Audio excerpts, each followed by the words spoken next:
you that please turn on your camera unless you have a technical problem with your camera and so on. Just feel free to let the committee know about that. Okay, and the second thing is your name on your Zooms. Please indicate your country and then also your names. Yeah, you don't need to put maybe full name, but just maybe the name that we can call easily. And then the another one is ensure to unmute your microphone whenever the lecture is ongoing, unless you have any questions or comments that you want to raise up. Yeah, you have options. Either you can talk directly to convey your questions or comments verbally directly to the speaker. Of course, you can inform me first before that, and then also you can type in the chat room, and then we can convey for you. Okay, but I prefer you can convey directly verbally, yeah, to the speaker. I think it's going to be more interactive for these lecture sessions. And then also at the end, in the middle of the lecture, I think the committee will share the attendance. Yeah, for those who need a credit, yeah, you must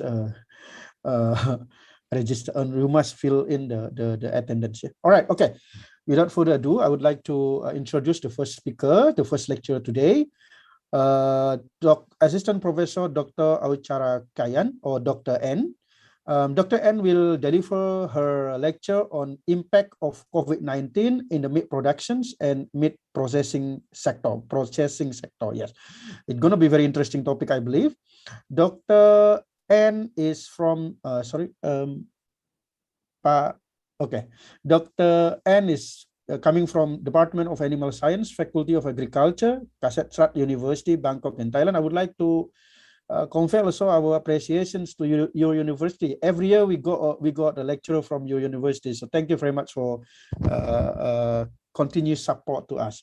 So this is the contact for Dr. N. If any of you would like to discuss further, and then also Dr. N have a deliver teaching in his department, her department, on principle of math science and advanced math science. Yeah. I hope I didn't took wrong picture here, Dr. N. I took it from Google. Correct picture since might be nearly 10 years ago. All right, okay. It looks doesn't change. Okay, next slide. All right, so Dr. N got a PhD from molecular genetics in animal breeding in okay, I have problem also for Germany. University of Bonn. Okay. University Bonn in Germany. Okay, I think the same university with Prof. Asep. Yeah. And then got Bachelor of Science in Agriculture and also Master of Science in Agriculture in Chiang Mai University. I think one of our lecturers also graduated from Chiang Mai University, Dr. N, for your information. All right, okay, and then her research interest is mostly on meat and food science, particularly for carcass, meat and fat quality, and then animal molecular genetics. Okay, and then she has a lot of publications in indexing journal, which is showing that she is a very productive researcher. Since this is only selected publication since 5 years back, 2016. You can see in Meat Science, very prestigious journal, Animal Science Journal, and then AJAS, yeah, we call it in Indonesia, we call it Asian Australian Journal Animal Science. All these are prestigious journal for all of us who work in animal science. Okay, next. I think that's all. I think it's gonna be too long if I introduce in detail one by one, including the awards and so on. So I think let the speaker describe her works more through her presentations. Dr. N, I think the stage is yours. You're gonna share from your own computer, right? So now I will share my slide. Okay. Yeah. All right. Hope you all can see.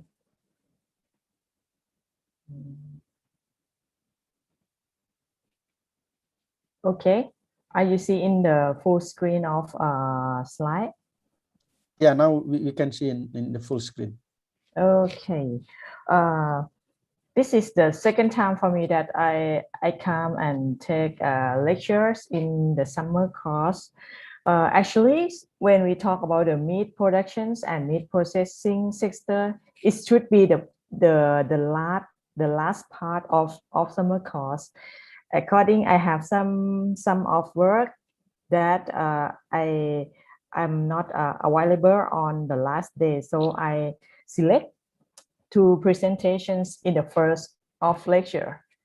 Okay, the topic for today is the impact of COVID-19 in the meat productions and meat processing sector. I think now we are facing with the COVID-19 nearly 2 years, no? All around the world, and still have some problems. So what are gonna be effects on the meat production and meat processing? I take some part of publication that takes some information from the United States and how, when it's happened, what should we do for for the hygienes and sanitations for the processing plant, how to prepare our work for exporting like this. Just some informations and give some an idea. And after finish the presentations, we will take some times for making discussion. Okay.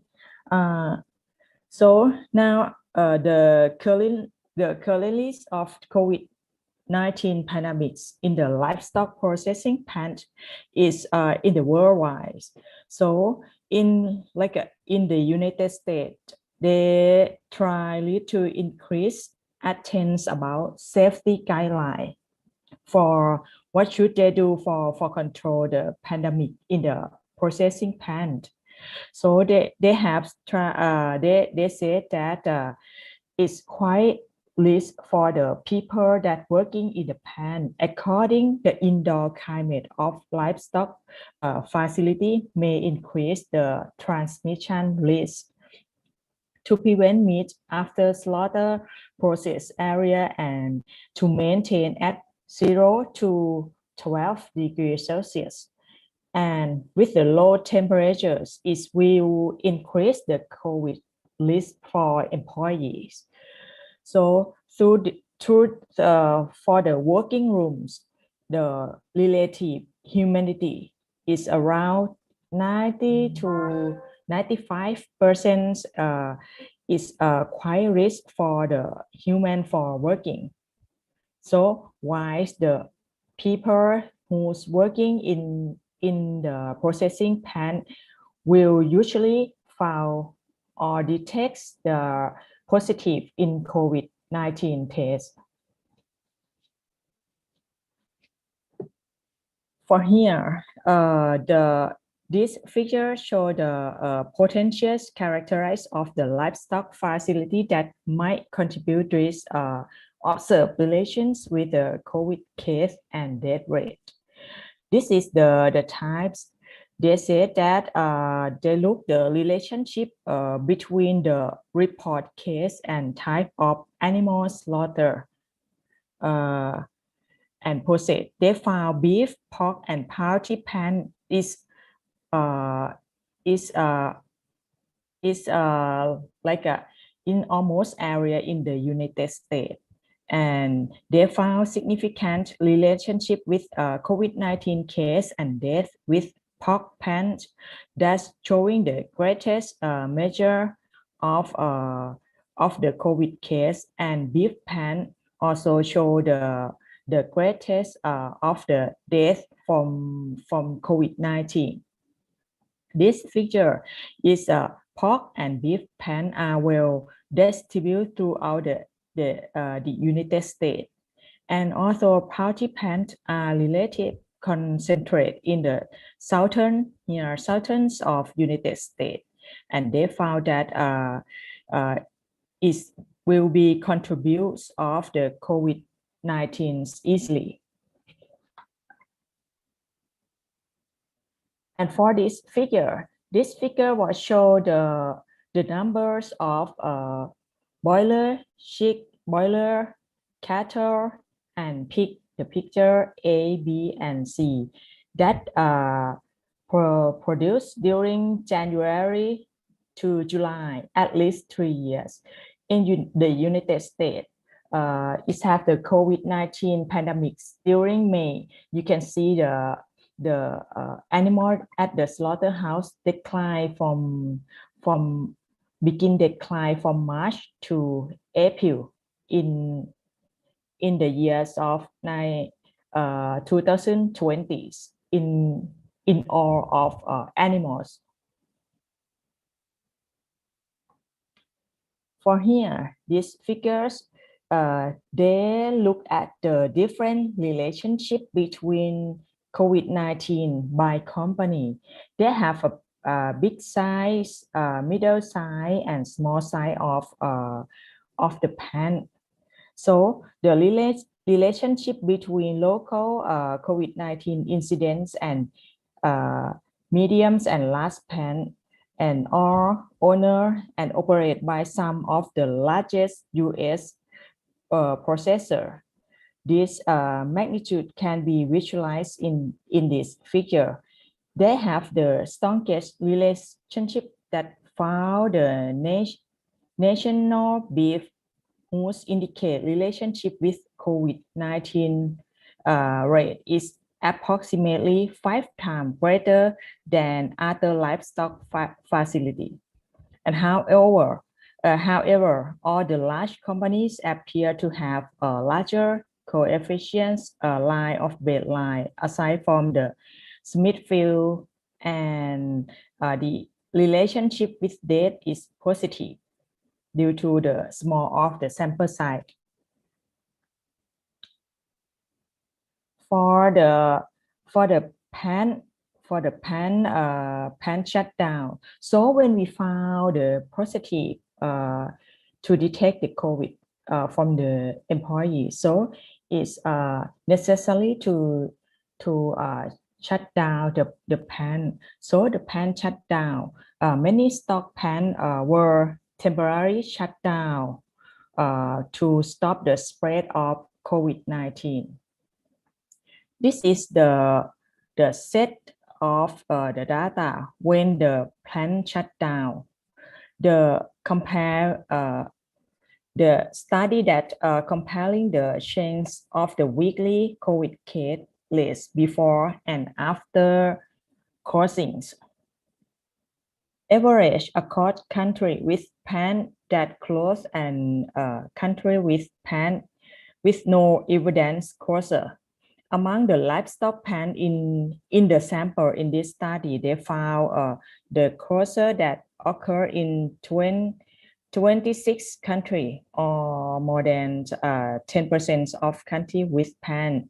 The mean closure times were average 9 days, at least to get ready to reproduce in this pen again. For this figure also show that pan closure occur in country experience with the high growth of COVID case. That might be expected within 1 week to closure and clean everything in the pan to make sure that they have no of COVID-19 spread in the machines or for the employees. So from this, from the impact of COVID-19 on the meat productions and supply chains, so we found that after the outbreak of COVID-19 in first, it spread from Wuhan, right, in China. It's rapidly spread in the worldwide, and now it have many name from the many strain of the COVID-19. So it will affect in all sector of the life. In the meat industry, it's also have some problem affects and disturb productions and supply chains. When the COVID spread, we have to lock down and we have the limited in the social distance, and some workers begin to illness and panic situation. that will affect for the next on the Asian market closures and unavailabilities of trucks to transport the animals or the products. This type the veterinarian service. So it's have some problem with the animal when they get some disease or get sick, and disturbance from demand and supply, decrease in animal monitoring, and so it will decrease the livestock productions in all species. For the pens, it will have some problems consequently from the workers' units. The slaughterhouse will have to closures and labor disruptions. The workers should check to the COVID test, like some of pens should check once a week to make sure that they are free from COVID-19 and go to the production line.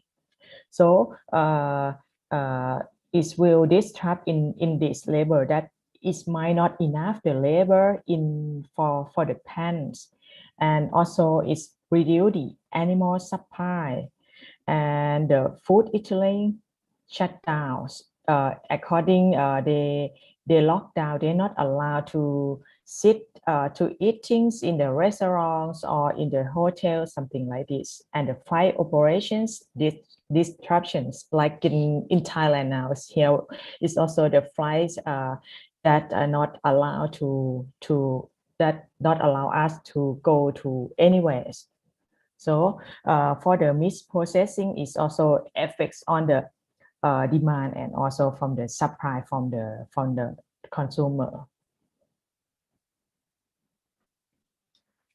So here's this is the impacts of COVID on meat productions. The COVID pandemic has directly and indirectly impact overall meat productions to the infected workforce, causing the shutdown of meat pens. There was decrease in productions processing when we compare from 2018, 2019, 2020s, and it's decreased for the processing, distributions, and marketing potentials. The farmers will begin face to difficult when searching for more suitable market to sell their animals. When the animals, the age that are available for slaughter, they did not have any plan for the future. So what we should do for helping them and for to make the price of the animal increasing. The sale of expensive primal cuts was decreased due to the temporary shutdown of food eatery, with affect the income comings in from meat and meat products. And also the decreased income status of consumer also affects on the meat productions. This is the overall global meat production trade percentage. That's all around the world here in every kind of meat.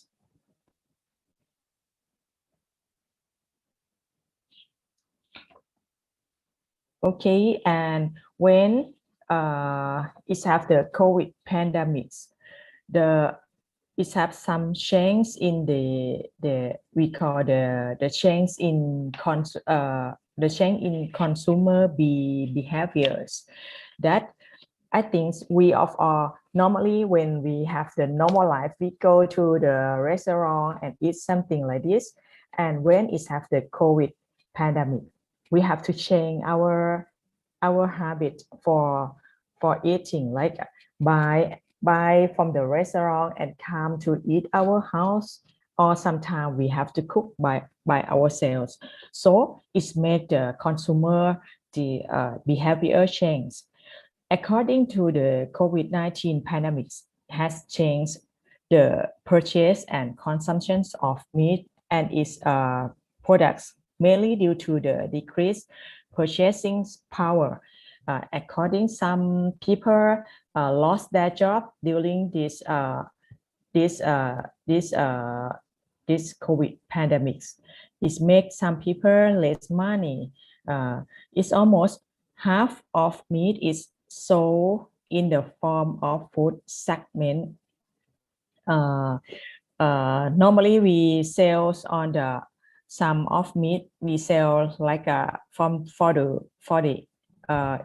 education institutes and the official for the office and for the hotel, for the restaurant. When it's closer, it will make the effects on the supply and distribute of meat and the meat productions. Furthermore, the working from home has increased consumptions of the meal at home that drop for the restaurant demand. The pandemic outbreak is also interrupts the routine life of the people. People stay at home for a long time. Longer duration results in the higher consumptions in carbohydrate, fat, and proteins. And the consumer also start to stock some of items for longer of shelf life during the COVID. They have some report that in European country, the product they are more people attend due to at home cooking and lead to shortage in the market during the initial few months of the pandemics, and the price of the item increased due to the panic of buying for stocking at home like this. For the price, the impact of the price of the for around the world, the meat products price increase due to demand and supply issue. The panic buying when it have the COVID pandemics, it have some panic for the consumer. So we have panic for buying. It make the result that it will make some of products not enough. The procedures were unable to supply enough product due to its closing of the meat processing plant too. So the pandemic has a massive impact on meat product. The impact of COVID-19 on price fluctuations of different price different meat types in worldwide regions that we give here. We will see that the price in some country like the USA is for the beef cut and beef cut during March to April in 2020 is increased the price. And for the primal cut is a big part of the beef, so it's decreased. For the April and May, it also have increased the beef cut. We will see that the price will increasing more than 150%. So this is according to the panic of buying that is have COVID pandemic in that areas. So the first wave will increase the price was mainly due to the lockdown effects of in each country. The second wave was more pronounced due to reduce of beef productions.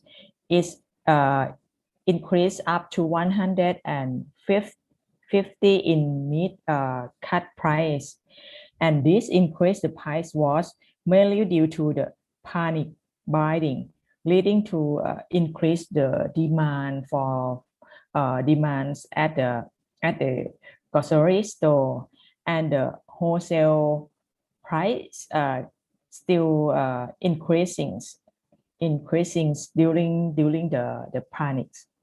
So when we see in each area, when it have this problem, it will begin the second wave or the third wave, the price will be increasing again for the price of the part of animals or the meat productions. So yes, when we have some problem of the COVID-19, we have to take a look on the hygienes and sanitations of the processing plant. So here I will talk about the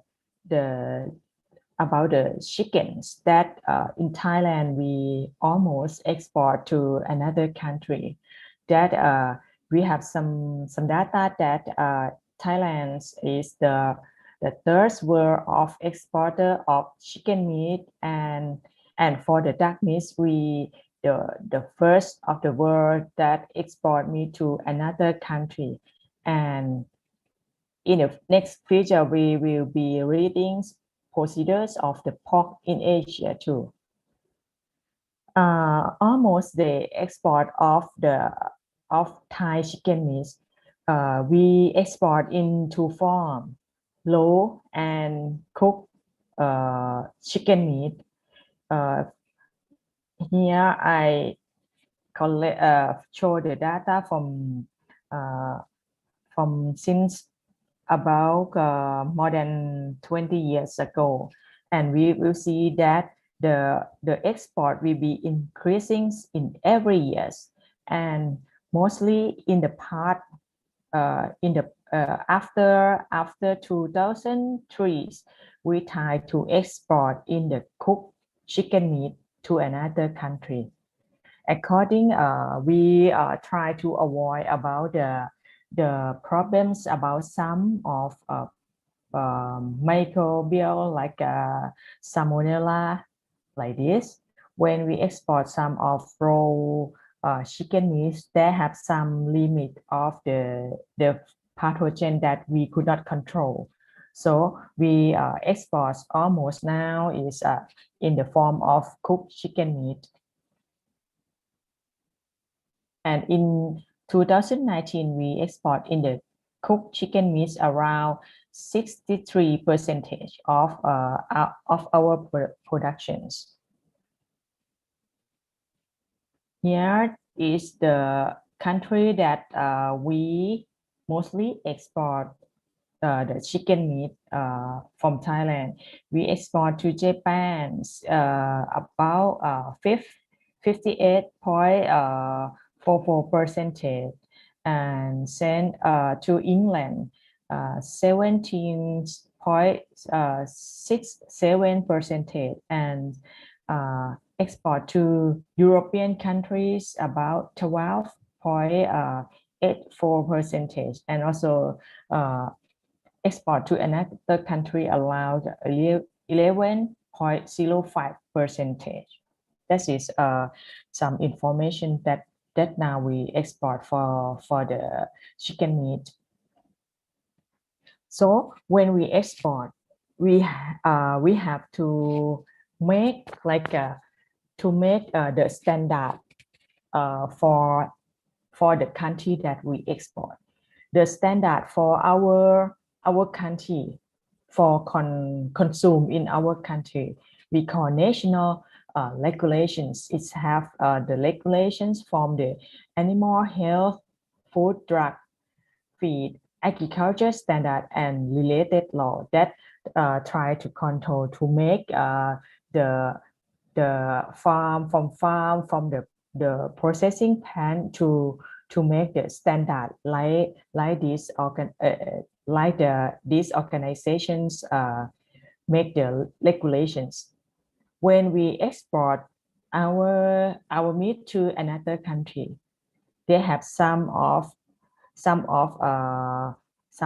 regulation for the import country. Like when we export to European country, Japanese, US, or another country, they have their own regulations, and we have to make it to follow from the regulations from the import country.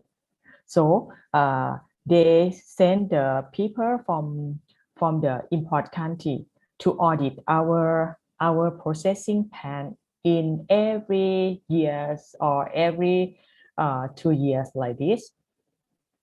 So it's also we also to make the international standard like OIC or Codec. Okay, I will not talk about the standard because it's quite like a long details and have more details about the standard here. So we have some of the people that they're working in DLD. DLD is the Department of Livestock Development in Thailand. That's the department that to inspection in every step, since from the farm and already to all the products already to export to another country. So the people from DLD will normally we call the veterinarians or DLD officials go to the farms and make the guarantee for the farm to make the standard from the farm and to check all the standard for do the standard like a check from the feed for the animals, go to check at the slaughterhouse, and all the veterinarians and all the meat inspection should be checked or the process of that produced in the slaughterhouse, and go to check at the transport point and the distributions, and also check at the caterings before go to the consumer, and also check the standard for exporting to another country. In Thailand, we have the processing plant for export that get some GMP and HACCP. For the slaughterhouse, we have about 49 pen that have GMP and 43 pen have the HACCP. For the meat processing plant, we have 266 pen that get GMP and 156 that get the HACCP. This is important for the export. If we not follow from the standardized we could not export any products or any part of the animals go to another country. So when we go to the slaughterhouses, have some areas. I'm not sure all of you ever go to see some of slaughterhouse or not, but in here we for when we go to the slaughterhouse for the exporting, we have the area that we divide into unclean areas. That's unclean area. That means it have some contaminations of the blood, some contaminations of the many of microbials, some area that have the offal from the organ part of the animals, and it have the clean area such as the chilling room, frozen room like this, and it have the other areas such as the press for make the animals for the press that we call laylage, that the animals can take a rest before go to the slaughterhouse. So the slaughterlings is the slaughterlings is meaning the killings of domestic livestock for food that process in the slaughterhouse. And now all of the slaughter will using like a EU legislations on the killings of the animal that they try to minimize the pain and sufferings of animals through the use of properly approved stunning method based on scientific knowledge and practical experience to apply to animal farm. For chicken, normally we use electrical stunning for the animals in this step. This is the process in the slaughterhouse. The method of handling the live animal is it should immediately to slaughter. The method of we have the method to stunning, killings, and handlings, and go to the carcass. What we should do for when we get the carcass. This is the sum of shot of picture. Hanging, electrical stun for the blooding, scouring, dehairings, and take some viscerations and coolings and portion and packaging. So all of steps that we do for the slaughterhouse process should be considered for the cleanings. All the animals, I will talk about the chickens. All the chickens should be fasting about 6 or 12 hours before slaughter, because when it's fasting, it will make the less of some of food in the intestine or digestive tract of the animal. So it's low list of the contaminations to the carcass. For the next step should be the hanging the chickens and stunning the chickens. The time for stunning the chicken is depend on the size of the chicken in every country. As in our country, Thailand, we have many size of chicken that go to slaughterhouse, like 2 kilograms. For consume in our country, we don't like the big size of chicken or broiler. So for consume in our country, we slaughter at the small size of chickens, about 2.5 kilograms. And for exporting to EU, the weight might be bigger size. After the stunning process, all the chicken come to the bleeding process that the blood should take out from the carcass and go to scalding and panking, and then come to eviscerations step and cooling the carcass and go to the dressing and dissected and packaging for the part of the chicken.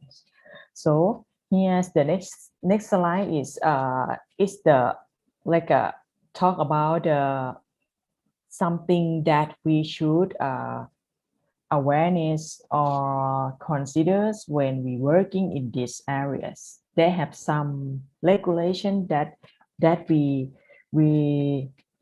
should more concentrate on this. On farm, the animals, when they raising in the farm should have the system that crossing system and have no of the disease surroundings in the farm, like a disease in the chicken, like influenza. So they have to check the disease before go to slaughterhouse, and all of chicken should be withdrawals or of antibiotic or medicines before go to the slaughterhouse. And in Thailand, we have the DLD officials go to check, random check all of them, all of the animals to check about the some of antibiotic and checks about the chicken that is okay, that is ready to go to the slaughterhouse for the people consuming or not. And all chicken should be fasting about not more than 12 hours. When the animal go to the lilac areas, the lilac areas should have some area that not have the sunlight and rainings, and should have the comfortable temperatures and humidity that are available for the animals, that make the animal feel comfortable. Like we should consider about the animal welfare for the animal that go to the slaughterhouse too. The box, you can see the box here. The box before they're using to transport the chickens should be clean and make some of like a spray for killing some of pathogens, some of that will infect on the consumer and animals. The box for the transportation should put like a suitable for the size of animals. The density of the animals per areas in the box should be considered. Here also the lilac. Some of exporting in our country have changed the light. You can see here is the blue light. The blue light that make the people keep calm. So this light might be changed for the animals keep calm when they alive at the lilac, and it should have the density of the lights about 800 lux at this area for the veterinarians or the meat inspection go to see and to check the animal before go to the slaughter process. Oh, sorry. This area we call is washing areas for washing the car after the transportations. All the trucks should be cleaned before go to take the other animals, and the next round should be cleaned properly. And here's also washing areas for the box. We see after after we finish for transportations, the box should be cleaned and cleanings and killings all the pathogens or microbial that might be infect surroundings of the box, and keep it clean every time.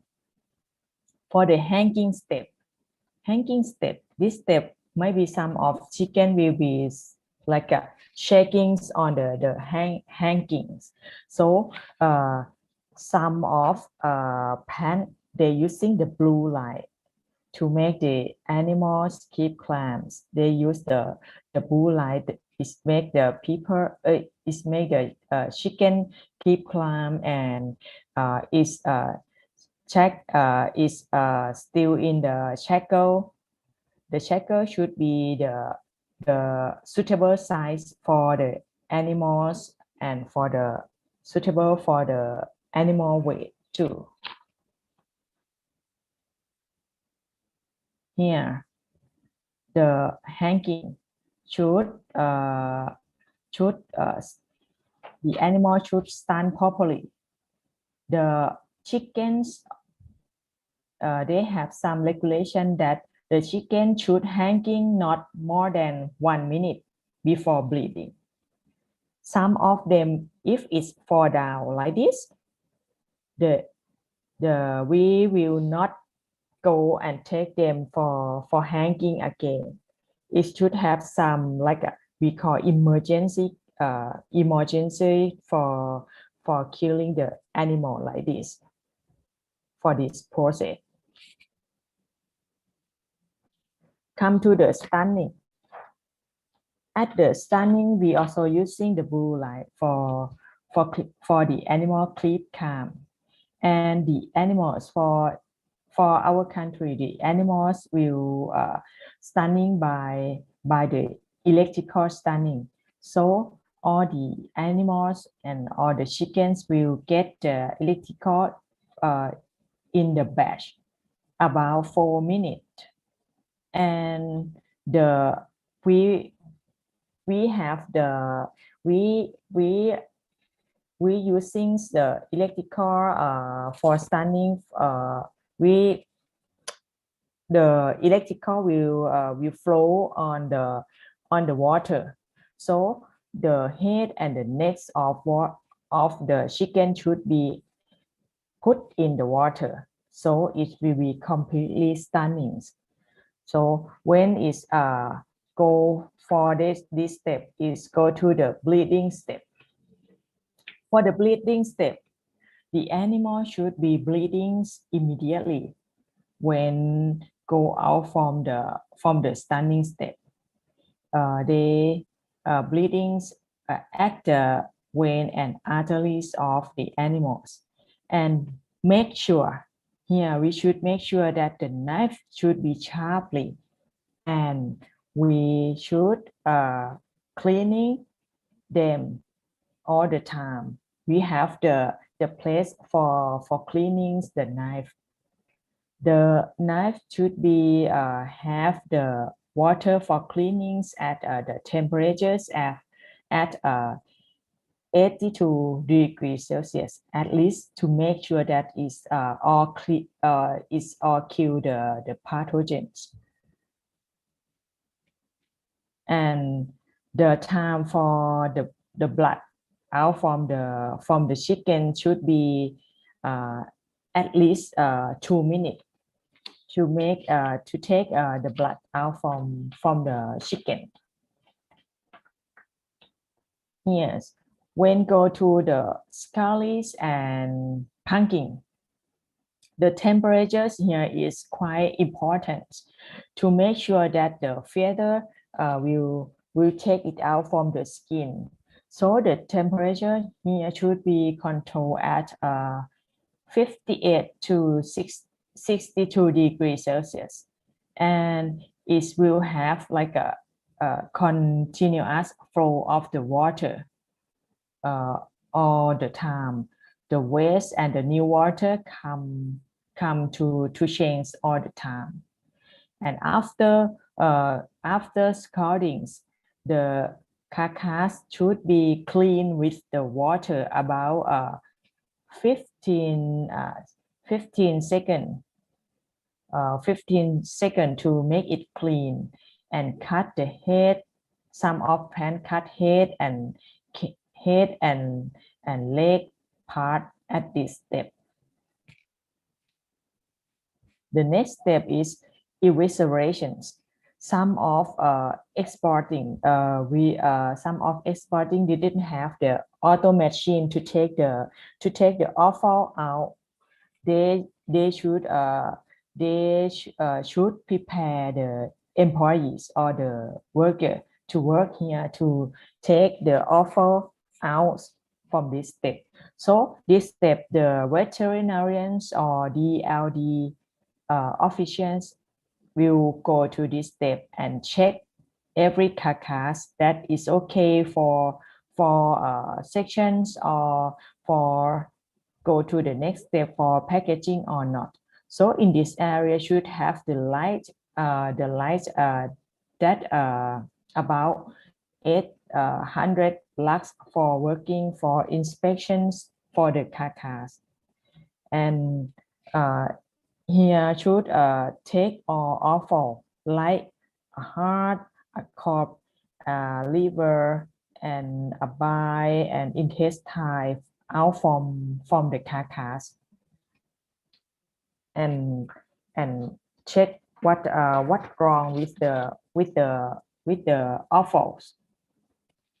In case that it have some problems with the carcass or the intestine, that carcass or the offal should be go to the condemn to destroy this carcass.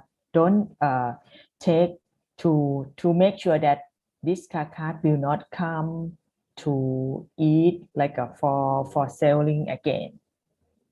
So all of evisceration after check it out and after meat inspection check should be clean, wash inside and outside of the carcass and the offal.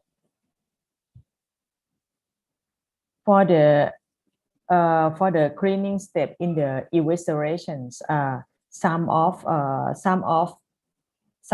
pan have some regulation that if the carcass, the weight around less than 0.5 kilogram, they will using a water for cleanings about 1.5 liter per carcass. And in case the carcass have the weight around 2.5 to 5 kilogram, they will using the water for washing around can be using water around 2.5 or more than 2.5 liter per carcass for washing. So we have to make sure that we will make the carcass clean from this step. So come to the clean areas. The clean areas, we have the regulations of slaughterhouse for exporting. I always ask my friends working in the slaughterhouse, they say they have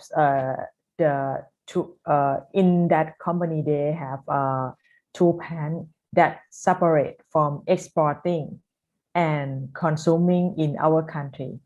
So it's quite different for the management and for the step for guarantee that they could done in each step for following from the regulation according to the importer countries. So I want to let you know that our product from Thailand that export to another country quite safe and quite clean according the regulations based on the exporting country. So when we come to the clean area, the clean areas is including the cooling room. The cooling room for the poultry, we have two systems. The first system is air chilling. Air chilling is mean when finished from the evisceration step and cleaning the carcass, all of the carcass will go to the room and will use the air for make the temperatures of the carcass decrease.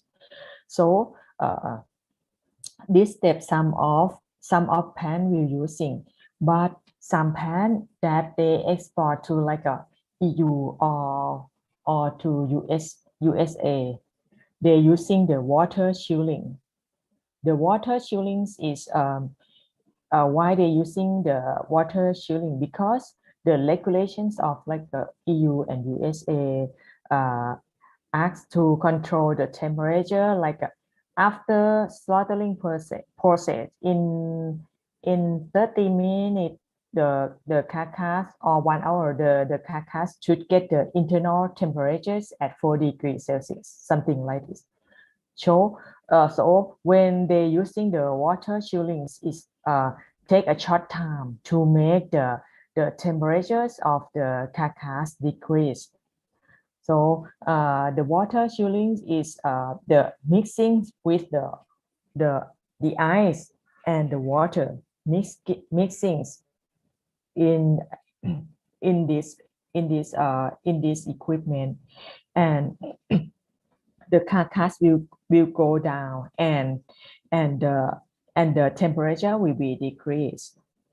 So the temperatures after decrease the carcass temperature, the internal temperature should be less than 4 degrees Celsius at the chilling step. Why they ask for 4 degrees Celsius? Because it is the temperature that make less of the risk to contaminations from the microbial. The next come to the dressing step and dissection step. For the dressing step, the room temperature should be around not higher than 12 degrees Celsius, and they should control the internal of the meat at 4 degrees Celsius. The light of working here also important. The light should be have the for working in this area about 540 lux, and for the inspections step in this area should be the light at least 800 lux. And when we dressings, we should have the details on the packaging, detail of the product on the packaging, and make sure that we have clean the equipment, the machine, or clean the people who working in these areas every time. They should have the program. And on the products for exporting in Thailand, we have the symbol for exporting we call health mark on the products. That certificate from DLD, Department of Livestock Development of Thailand. Some of cooked chicken meat that we export, we have to marinate. So we have to marinate before go to cooking step. So in this step also have to control the temperatures in the working area that should be about 12 degrees Celsius, and the temperatures of the product should be 4 degrees Celsius. And also the same, the temperature should be the same for the vacuum packaging step. For the chilling room, some of our product that sell like a fresh chicken meat, we have to control at the chilling room. The temperature should be less than 4 degrees Celsius, and for the frozen room, the temperature should be controlled less than minus 18 degrees Celsius. Here come to the packaging room. The temperature should be less than 10 degrees Celsius, and in this room, when we export to another country, we have to detect of the metal by the metal detections. that the meter might be contaminated from the processing step. So we have to check every packaging of the chicken meat, and should be after we check, we will identify to the have the symbol to identify that we have a guarantee for checking for the health mark already. And after this step, we take all our product go to the frozen storage to control the temperatures at minus 18 degrees Celsius. For the last step is the loading dock. Loading dock is also have to control the temperature. The temperature of loading dock should less than 10 degrees Celsius, and in the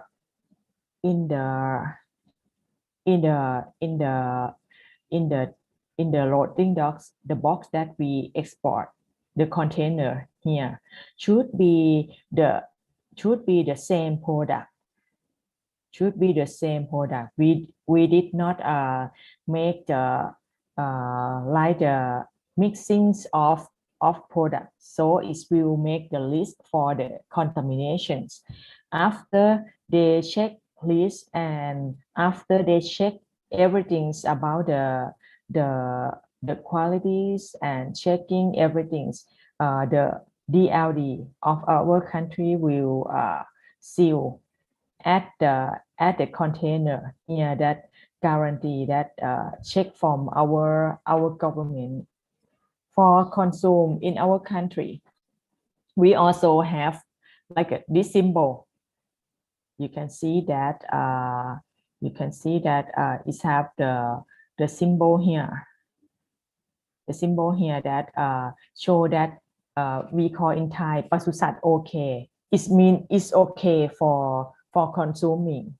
All the step already checked from the Department of Livestock Development. So it's make sure that this product is not have any contaminate and is safe for consuming.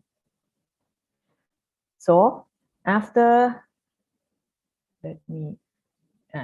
after they're working in these areas, in this pen, so we have to plan for make our pen to make it clean. When you did not enough the hygiene for the pen, it will result in unattractive and tasteless of the products, and we have some problems about the spoilage of the food, or will is have the problem with the foodborne disease. So the microbial will load on your products, and it must be low to guarantee for the shelf life and spoilage during your distributions to another areas. So how to carry our meat pan cleaning and sanitations? For the general cleanings, preconditions for efficient cleanings and sanitation are permits and check equipment must be cleanings friendly. That is mean it's easy and practicable access to all contaminated areas. The smooth surface and have enough materials for the building structure and equipment to make it clean. To prevent method for the meat pan cleaning, sanitation must be available, and the personnel should be guaranteed that they or the person who working are training for the cleanings and sanitation method in every times. Cleaning. For the cleanings is mean to removal the dirty of dust and organic substance such as the fat and protein particle that will be contaminated on the surface of the wall and for and tool and equipment. In all of slaughter and processing pan also have some problem of when we clean some of protein already clean, but it have some of like a fat still remaining on the floor and on the wall that make we not clean enough. So we have to make sure that we have the cleaning procedure that try to decrease the number of microorganisms on our pan. However, many microorganisms will stick very firm on the surface and will almost invisible layer of organic material that we call biofilm. This is not easy to remove. So if we not remove properly, it will be multiply on the surface of your pan.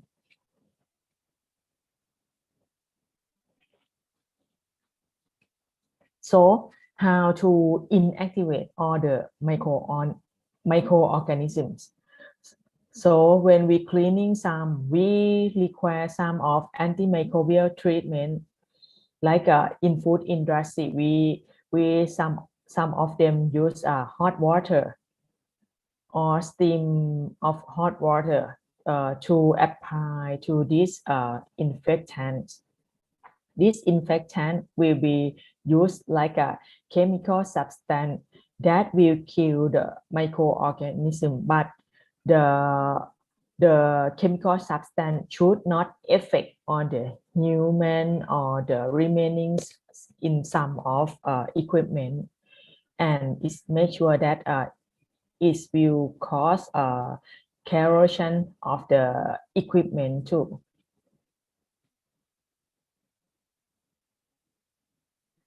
When they start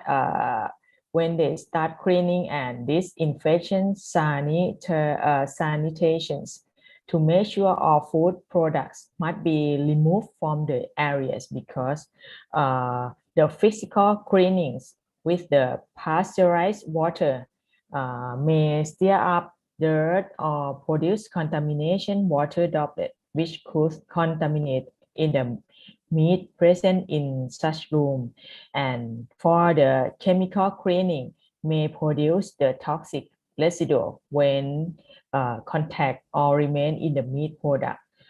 So we have to consider about for the cleaning step. What should we do?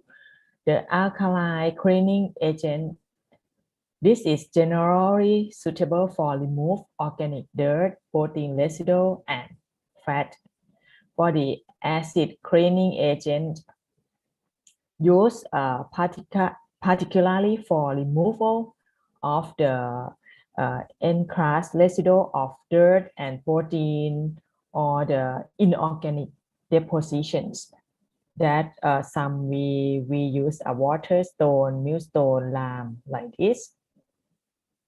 And here, this picture, we will see it when we take a look in deeper in the unclean floor. We will see many bacteria colony here. And after we use the chemical for cleaning, it will reduce some of number of bacterial colony. And when we do the step after cleaning and disinfections, it's very low, very few of bacteria colony remaining. So we should make sure that we clean enough. Of the step for our plants. So this is some of chemical that using is including chlorine containing compound. Chlorine also can destroy some of some of virus that spread all around the plant, and is effective against wide range of bacteria, penetrate cell wall, but has a corroding effect on equipment. Some when they're using aldehyde. Aldehyde is destructions of microorganisms may be corrosive, like this.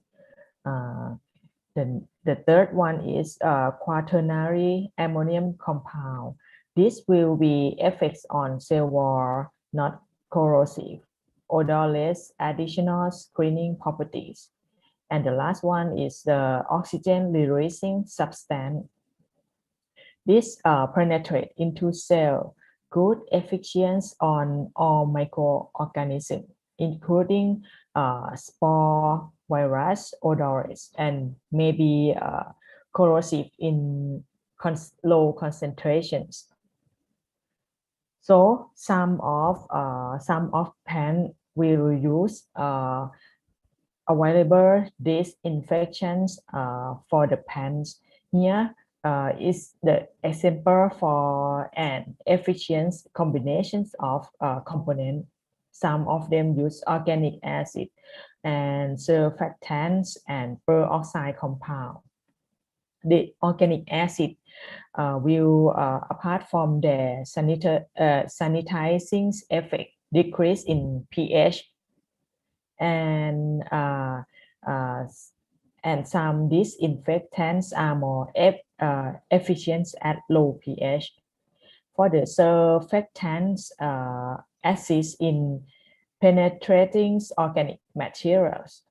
The last one, peroxide compound, have the direct antimicrobial effect by calculations and denatures of proteins in form of virus and penetrations through cell wall, causing cell die, like this.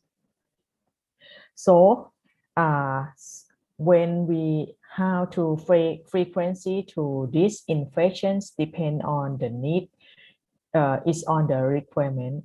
Several daily disinfection should be used by hot water or chemicals are necessary for hand tool, mist saw for the cutting board.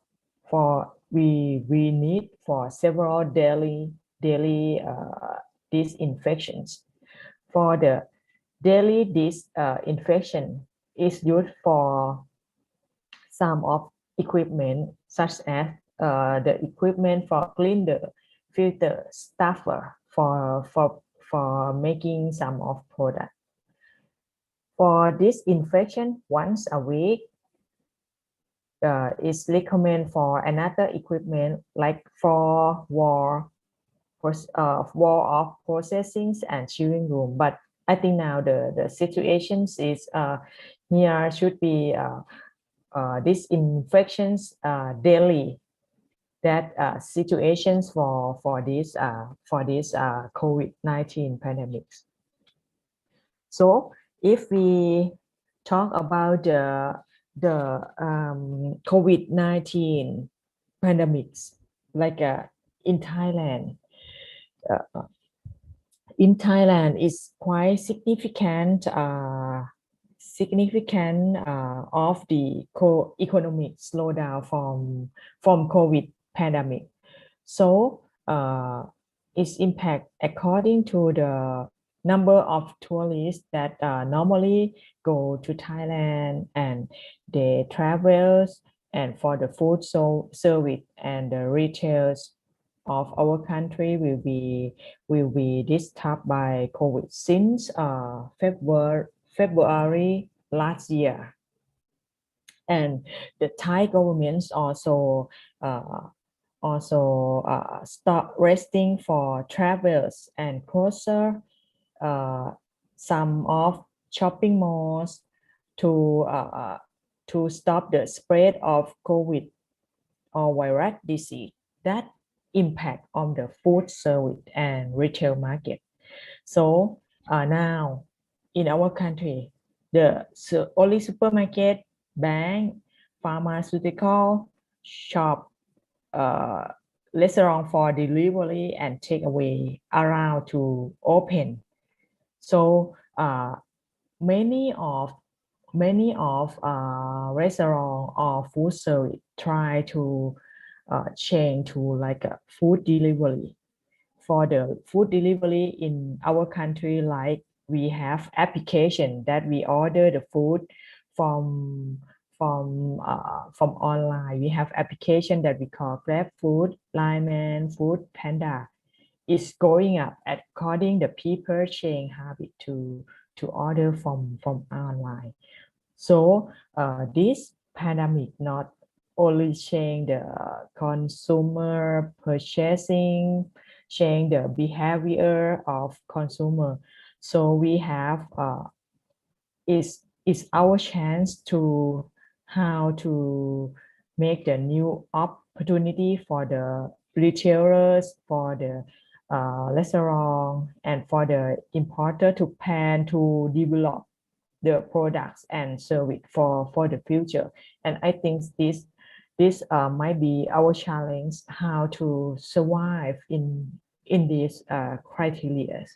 And I think this COVID-19 is not easily to stop pandemic because it's quite like a change the mutations of the virus every time that we see is have many names that spread all around the world. So hopefully we can pass this situation very well together. Okay, thank you for your attention. Thank you, Dr. N, for the interesting talk. We still have, I think, about 30 minutes for questions and answer. I already got some questions in the chat room here, but I'd like to offer if the student would like to ask directly verbally to Dr. N. Yeah. Let me go to the first questions for the first students. Rafika, are you there? I'm going to ask, you would like to ask directly? Hello, Rafika.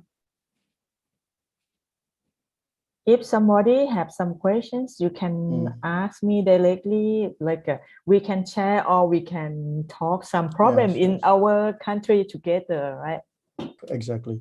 All right, Rafika. Okay. Call 1, call 2, call 3. All right. Okay. Let me read her questions. Okay.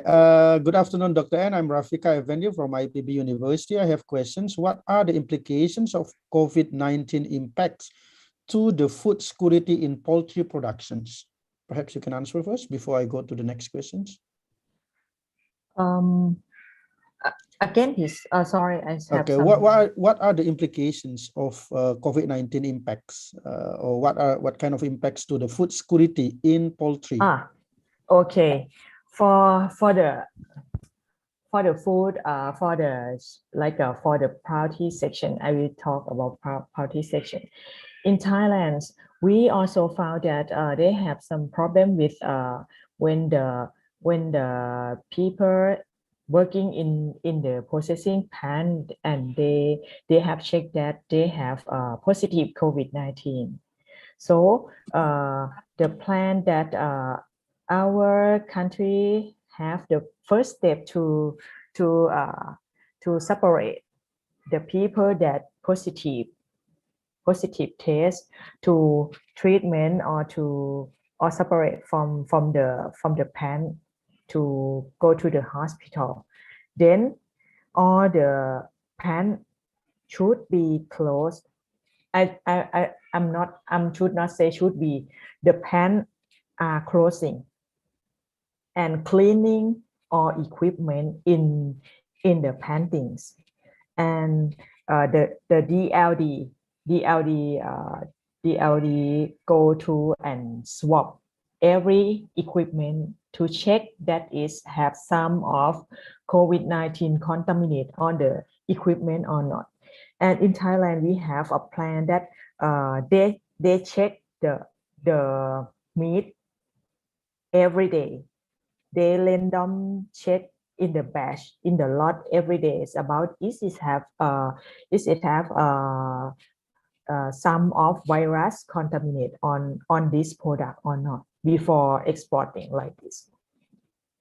Is there any cases where you found a positive result from the meat? Or in Thailand, we not found any positive in our meat. Okay. Because according when the people working in that areas, we have to wear mask. And I ever go to like 2 years ago, I go to Japan. We put like everything's closed. We can see only the eyes. Okay. Like this. It's quite safe, and they check every time, every day before go to consumer. Okay. All right. Okay. So I think it's have one thing that some, if we not sure that it's have contaminations or not, we in our country we have recommend to the consumer like to make sure that when you touch the meat, you should put a glove, and when you cooking, all virus will kill at the temperatures around 56 degrees Celsius for 30 minutes. Okay. Or you should cook properly at 100 degrees Celsius. Okay. Or the virus cannot be survived. Yeah. All right. So make sure when you touch everything now, you wear gloves or clean your hand with alcohol like this every time. And cook properly. Eh? Yes. Okay, I think this is related to the next question from Sulmiati from Nusa Cendana University, also from Indonesia. Is there any possibility of the spreading of the COVID-19 virus that transmitted through the animal food products like milk or meat and so on? Is there any cases where the virus is really exists inside the meat? In Thai,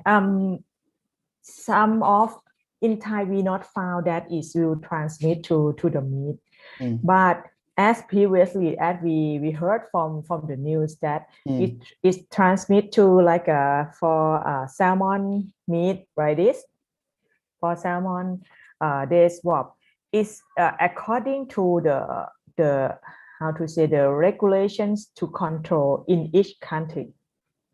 When the people working with the exporting the meat to another country, they have to restrict and should be concentrate about to check the meat every batch. So when I'm not sure for consume in your country or in my country, we should make sure that by ourselves too. In our country, that is have the symbol that Pasusat okay like this. We should go and buy from this because they check every time. But if you buy from some farm that didn't have the symbol to guarantee, of course some process will be like some contaminate on the meat. Is that symbol is being implemented before the pandemic or just during the pandemic? That symbol is have such one, I think 1 or 2 years ago, before pandemic. Before pandemic, yeah. Yes. So it's not the new one. It's not the new, but it's just like something that makes sure safe from antibiotics, safe from foodborne disease, and now is already at some additional check for COVID-19 like this. Yeah, so because this is related to the next questions on the what kind of new regulations that being implemented after the pandemics coming. Is there any in the slaughtering house? the slaughtering house. I think is there any implications on the regulations because the pandemic? Then there is such regulations applied in the slaughtering house in Thailand. Now we also found some of workers that working in the processing plant have the positive in the COVID test. So the regulation is separate the people. They check every week. Check check with the COVID test every week. And if somebody get the positive, separate and go to the hospital. And some of the people who's working in that area should be, isolate in that home for quarantine, at least in our country, 14 days for quarantine. And then after 14 days, that people can come and working in the processing plant again. Okay. And all equipment should be clean. Okay. And they have to swap every time, swap for test every time. Swap for the instrument and also the worker, is it? Is swap, right? That you're asking. Swap. Yeah. This is instrument to swap on the equipment. Yes, on the surface to check this itself some of coronavirus contaminate on the equipment or not, like this. Okay. And then I think still related also, I jumped to some questions so that related from Haryadi from the company actually Fonterra Indonesia. How your government ensure that the livestock industry compile or follow the regulations during the pandemic? Do they have any kind of regular physical audit carry out? How do government ensure the compliance of the livestock industry during the pandemic? Did physical audit still being carried out? For the let's say you mentioned that the slaughtering house has to do a swab for the instrument and so on. How your government ensure that all of them follow that kind of regulations? Do they do checking or audit? Like we have one case at 2 days ago. The government have the strategies to go to all factory. Yeah. Like this week, go to that factory to swap and to swap every employee in the company. If they found the positive, the first step should be close the factory. Okay. When they close these factories, all the animals should be go to this factory for slaughtering, right? But now could not go to this slaughtering this factory, so they move to another one that didn't have the positive test, like this. So at least 7 days that slaughtering factory should close and make sure that it's already clean. Okay, so the next is from Olivia. I think the question is very interesting here. So during the pandemic, because due to the limitations on the transportations, so maybe the exportations of the poultry product or the livestock is limited. Is there any explosions of livestock? Explosions means like out of number because you cannot export. Okay, yeah. And it may affect the price, right? Does it happen in Thailand? In Thailand, according so the local supply will be very increased. They transport by truck, no? in our government, they lock down. They lock down, but for the transport by truck, they can transport, but they're not allowed to transport at. Let me check the time. 10 p.m. to 4 a.m. They're not allowed to travel Okay. to transport between the province. Okay. Okay. So I think the farmer from the company or the companies try to manage the time should be early before 10 p.m. And in Thailand we have like a big of slaughterhouse. We have many areas in the part of Thailand for the main is 4 part of Thailand: northern part, south part, eastern uh, eastern part, western part, like this. We have like a slaughtering, the big of slaughtering in each part of our country. So it's not disturb animals. But for the price of the meat, I think in Thailand now we face with many disease, not only from COVID, not only from the COVID. So the price, like in pork, it will increase according AFS, African swine. Yeah, So the it's swine make, flu. yeah, so it's made the price of pig increasing, and now it's become the beef, the price is increasing. According is have I'm not sure the disease, Limbeski, like this. I'm not aware That of it. I'm not sure the name of disease. It will make the beef have some of problem with the skin, and it Okay. will Okay. damage and it will die soon. So the price of the beef increasing, and also like foot and mouth disease, FMD. FMD. This is still problems in Thailand. Okay. So it's also make the price increase. Okay.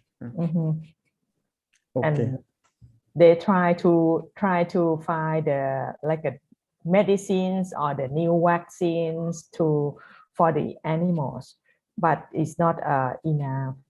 But for Thailand, if some of them want to buy some lower price of beef, they can go to the supermarket that they can buy the beef that we import from from Australia.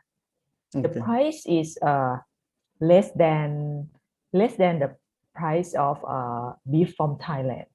Amazing. Okay. Okay.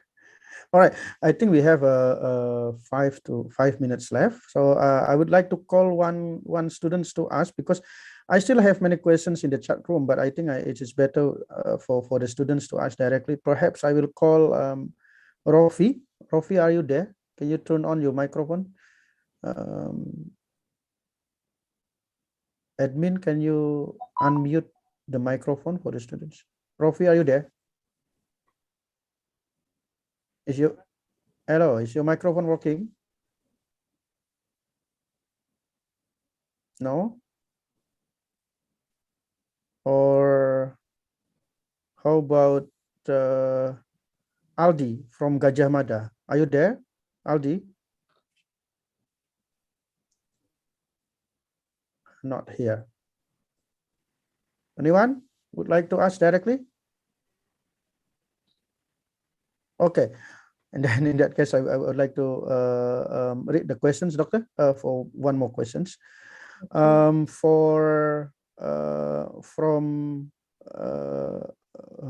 sorry, Rofi, he or she put 5 questions, but 6 questions actually.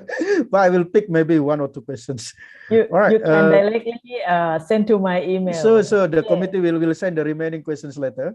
But maybe can you tell me what is the composition? What is the maybe the profile of broiler chickens that being traded domestically and exported? Like how many percents of the carcass being exported, fillets, marinated, and so on. So maybe I think the type of the meat cuts that being traded from the Thailand, locally or internationally.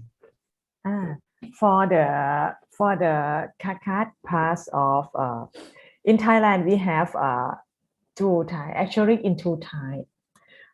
First, we have the broiler that we export to another country, and we have native chicken that normally we consume in our country. According our people in Thailand prefer the texture of native chicken, that it will toast and more tasty than broiler. So some parts of broiler that we export to another country, like for the breast or the fillet, we export to European country. According that area they consume, they usually consume in the part that did not have the bone inside like this. And for the leg or for leg or for wings or for some drumstick or thigh, some parts we export to like for China like this. And almost from the marinade we also export to the European country. We marinate like a breast marinade, and also the like we call hot wing like this. We marinate and send to European countries and in USA. In Thailand, we also have the company from America here, Thaisan company in Thailand, a big quite big company that take some part of our chicken meat export to United States. Okay, thank you very much, Dr. N. I think due to the time, I cannot bring all the questions to you today, but I promise that committee will send you all the remaining questions that perhaps you can address if you have time. I think there are some questions that are, I think, actually very interesting to elaborate more for the participants. So, but I apologize for the participant who haven't got the chance to ask. Due to the time. Perhaps next time, but yeah, we will send your questions to Dr. N directly. So thank you everyone for your participation. Thank you, Dr. N, for your time, for being with us. But before we end up, I would like to call the head of department to present the certificate. Dr. Tuti, are you there? Or if not, maybe Prof. Asep as chairman of the program. Bu Tuti? Yes, I'm here. Oh, okay. So Bu Tuti,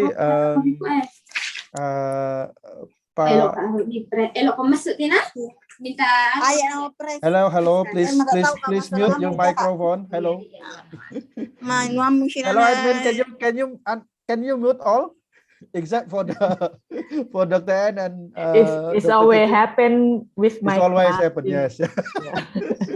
That's the fun of having online sessions. That's not a problem. Pak Arifin, are you ready with your certificate? All right, Bu Tuti, the time is yours, please.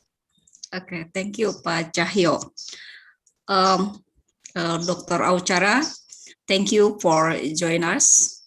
Kapun Manaha, for your time and for your good lecture. Yeah, nice lecture for us. Thank you very much.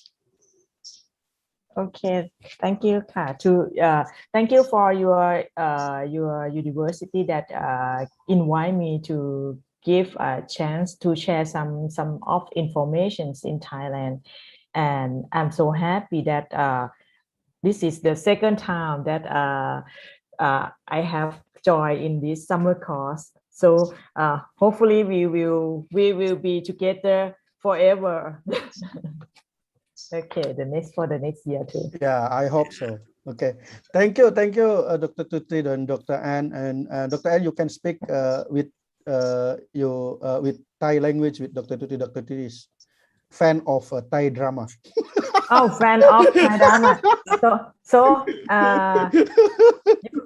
did you watch One Tong? Hi. I will send top. Okay, I will Okay. send some link to Okay. Dr. Asep forward to you. Nah. Sorry, Bu Tuti, I disclose your secret. Thank you. ขอบคุณครับ All right. Okay. By that, I think I would like to close the sessions. Thank you, everyone, again for this participations. Thank you for your active participations, and Dr. Ann, and for the time, and everyone to support this program. Thank you, everyone. That's all. Assalamualaikum warahmatullahi wabarakatuh. Waalaikumsalam. So back to the committee. Thank you, Dr. An. Thank you, Dr. Asep. So we have about 10 minutes for pre-test, yeah, and so on, so before we go for the second lecture. So back to Pak Asep and committee, please.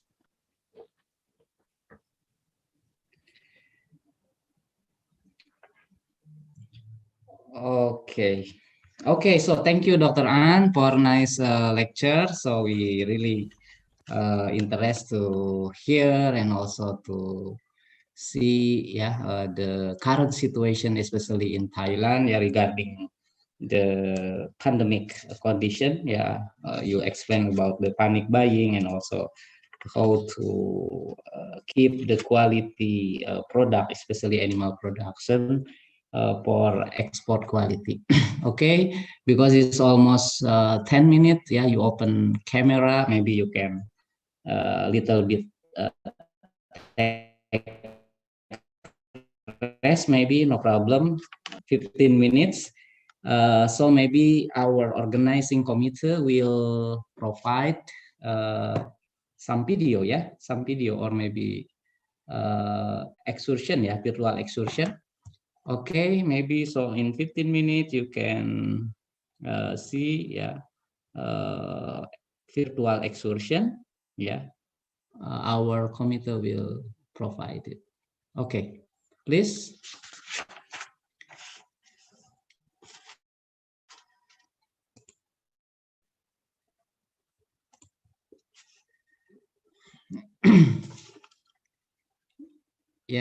This we highlight our city, Bogor.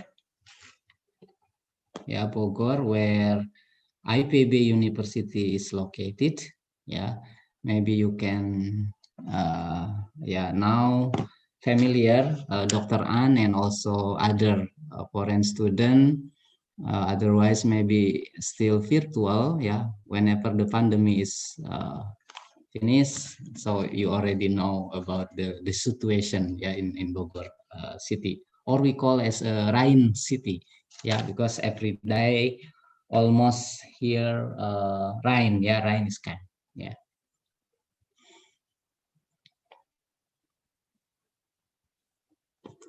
So there is no voice, Pak Arman or Pak Cimas. This is the symbol of the Bogor city.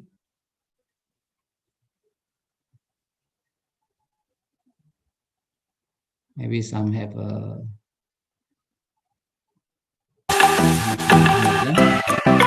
Maybe please explain about Bogor.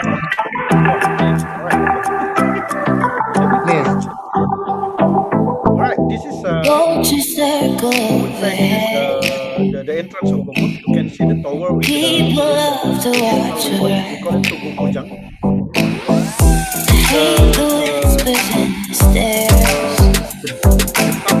of the safari. You can see the best zoo in Bogor, namely is Taman Safari, where you can see the animals freely in the field, including the rhino, lions, and so on. You can feed them and so on. But of course, you have to be careful. Taman Safari is very well known. Right, and not only about the animals, Taman Safari also having some spots for traditional cultural heritages, like the miniature of the traditional houses and so on. Also some theme park. Yeah, you can play around in the park and so on. And some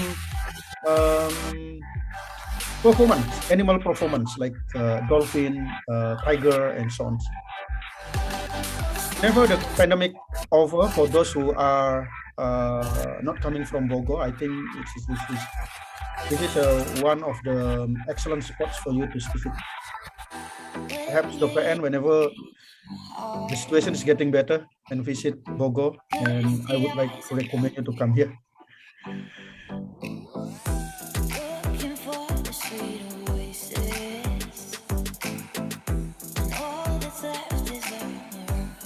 I think there is some area also around in the safari area. Sorry, it's very rare for me to go for sightseeing, so sometimes I'm not very familiar for this spot.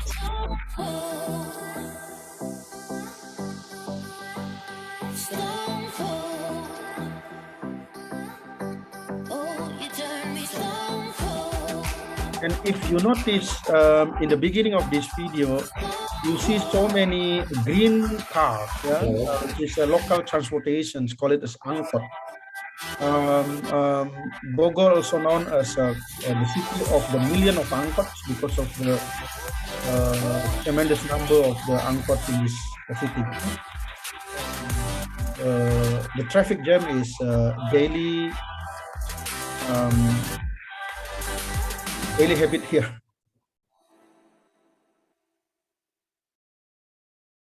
All right, okay. I think that's all. Please, Pasep.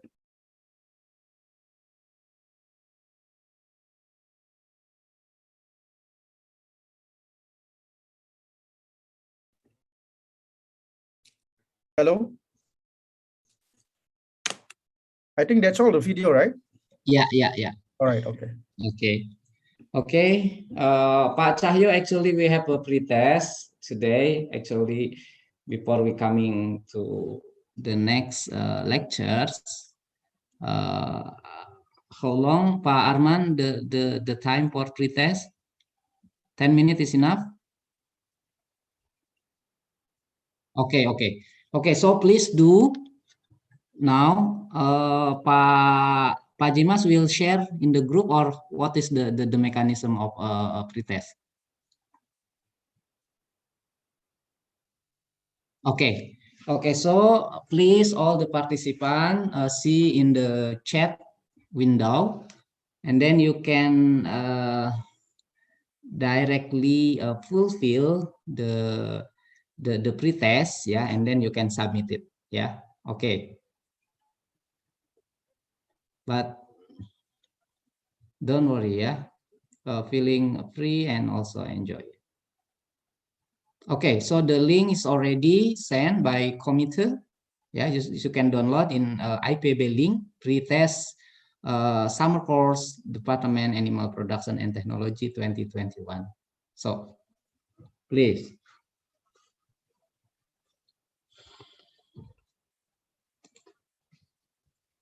Ini gimana kan? Cek.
Hello, everyone.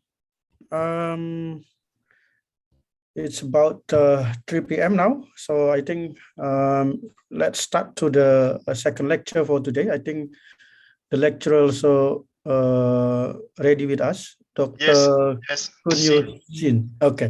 Yep. Sorry, how do I call you? Kunyi, just call me Kunyi, please. Okay, Kunyu. All right. Okay. Yeah. All right. Dr. Kunyu is with us. Is everyone ready? All right, okay. Let's start. All right, welcome back to the lecture sessions of the International Online Summer Course, Department of Animal Product and Technology 2021.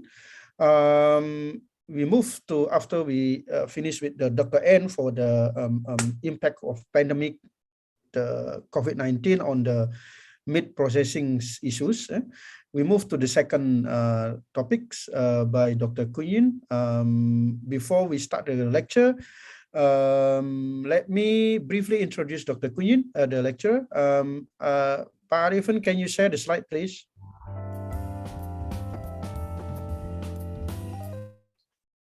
Hello, Pak Arifin. Can you share the slide? All right, okay, let's move to slide number 9. All right. Okay, Dr. Kunyin, I hope this picture is correct. Yes, cool. Look nice, younger. All right, okay. Dr. Kunyin is coming from the Department of Animal Science, National Chung Ching University, Taiwan. You may find his email address here for you if you would like to further discuss about the topic with him, and then also have some collaborations with him. I believe he will be happy to have your contacts. He will talk on the biological data processing and analysis, and then move to the next slide, Parvin. He got his PhD in structural and molecular biology from University of Edinburgh in UK, and then before that, undergrad from animal science in National Ping Tung University, Taiwan, and then got a master in animal nutrition in National Chung Ching University, Taiwan.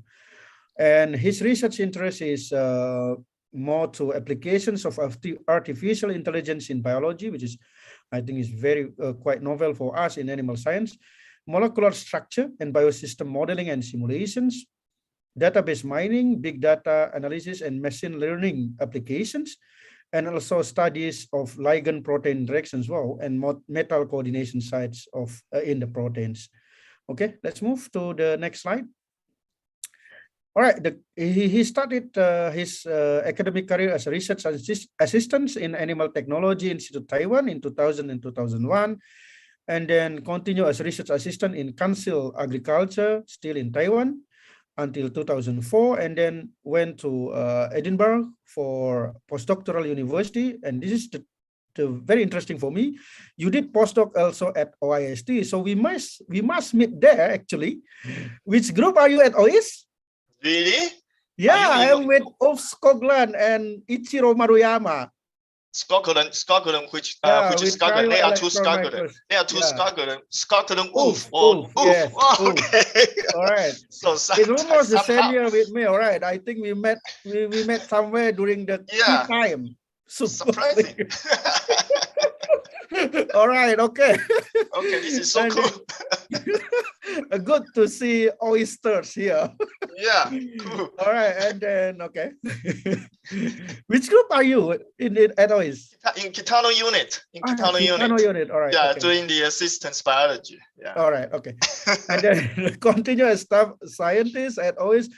I know this is promotions actually from postdoctoral to staff scientist, and then adjunct assistant professor in National Taiwan University, and until 2018-2019 become a visiting researcher at OIST, and then currently also as assistant professor at National Chung Ching University, Taiwan. Okay, all right. I think without further ado, Dr. Kunyin, the time is yours, but before that, you have actually about 1 hour, 40 minutes, but please share about 30 minutes, 20 to 30 minutes for questions and answer.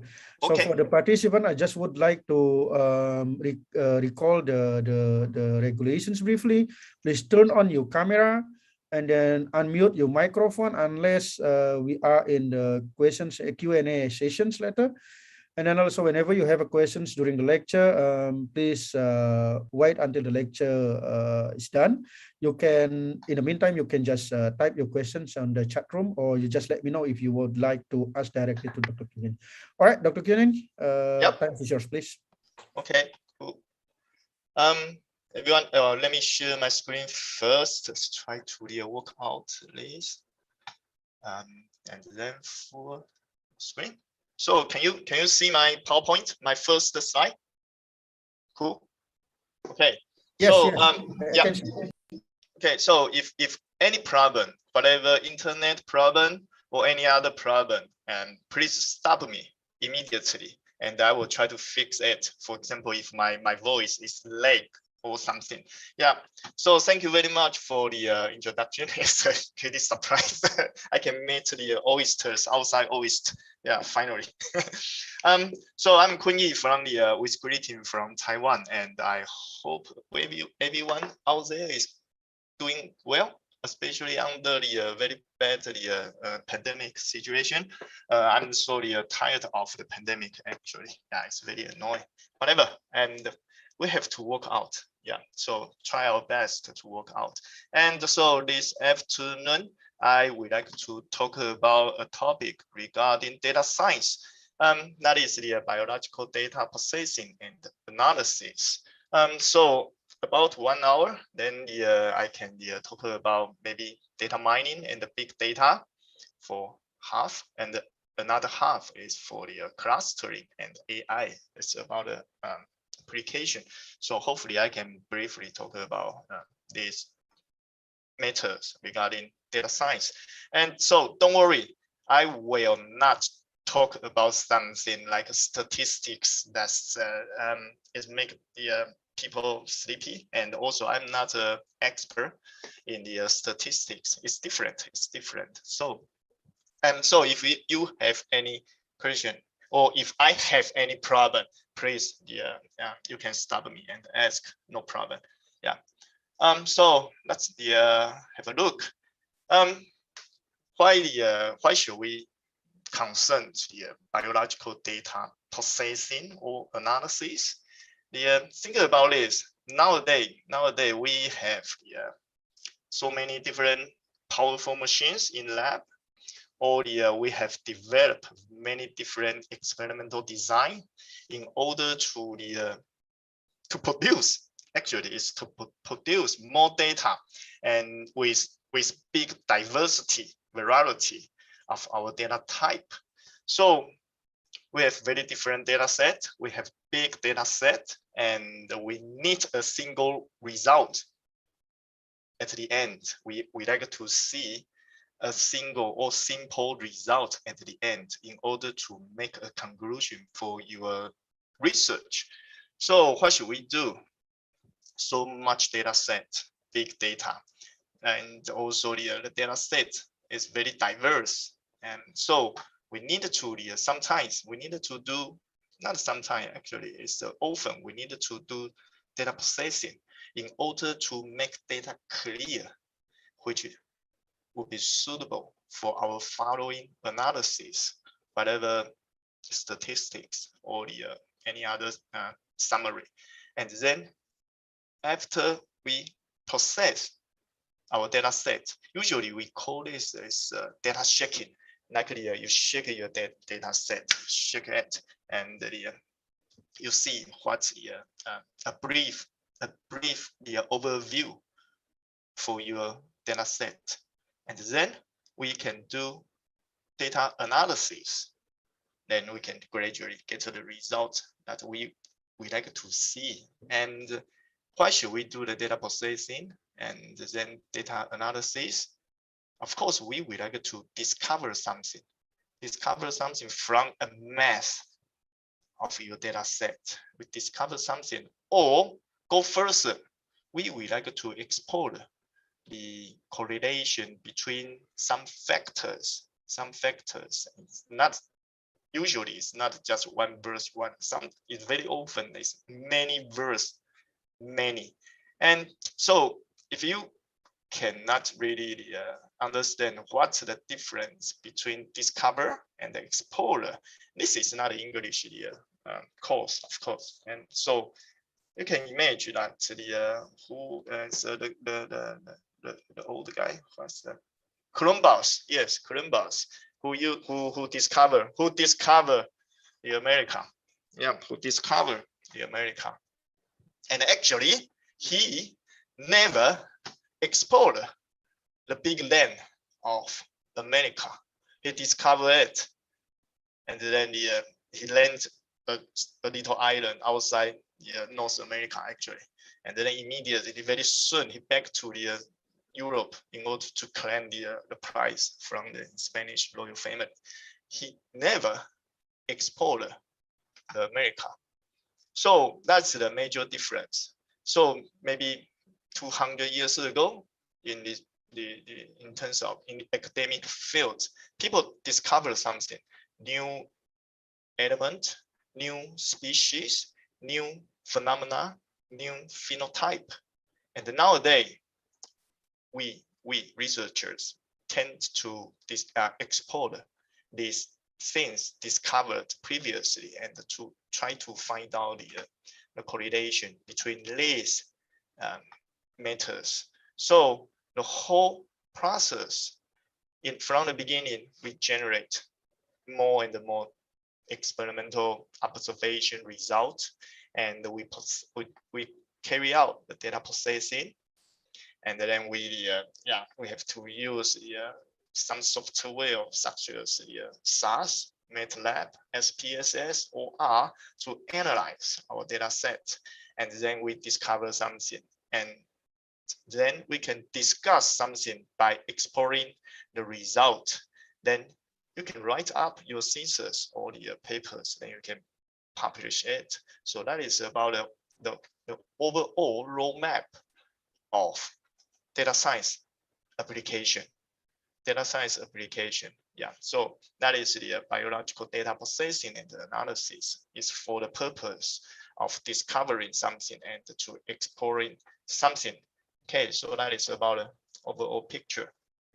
The most of the I don't know the how many of you are the postgraduate students. The most in Taiwan, in my department, I realized the most of the students focus on or spend their time on this part. They spend so much time and study so hard in order to make a good experiment, and then they try to produce the many data result, and then after that, it's quite a pity that they cannot comprehensively analyze their data set, so it's limited their output, actually their output at the end. So I always remind the student, each part of this roadmap are equally important.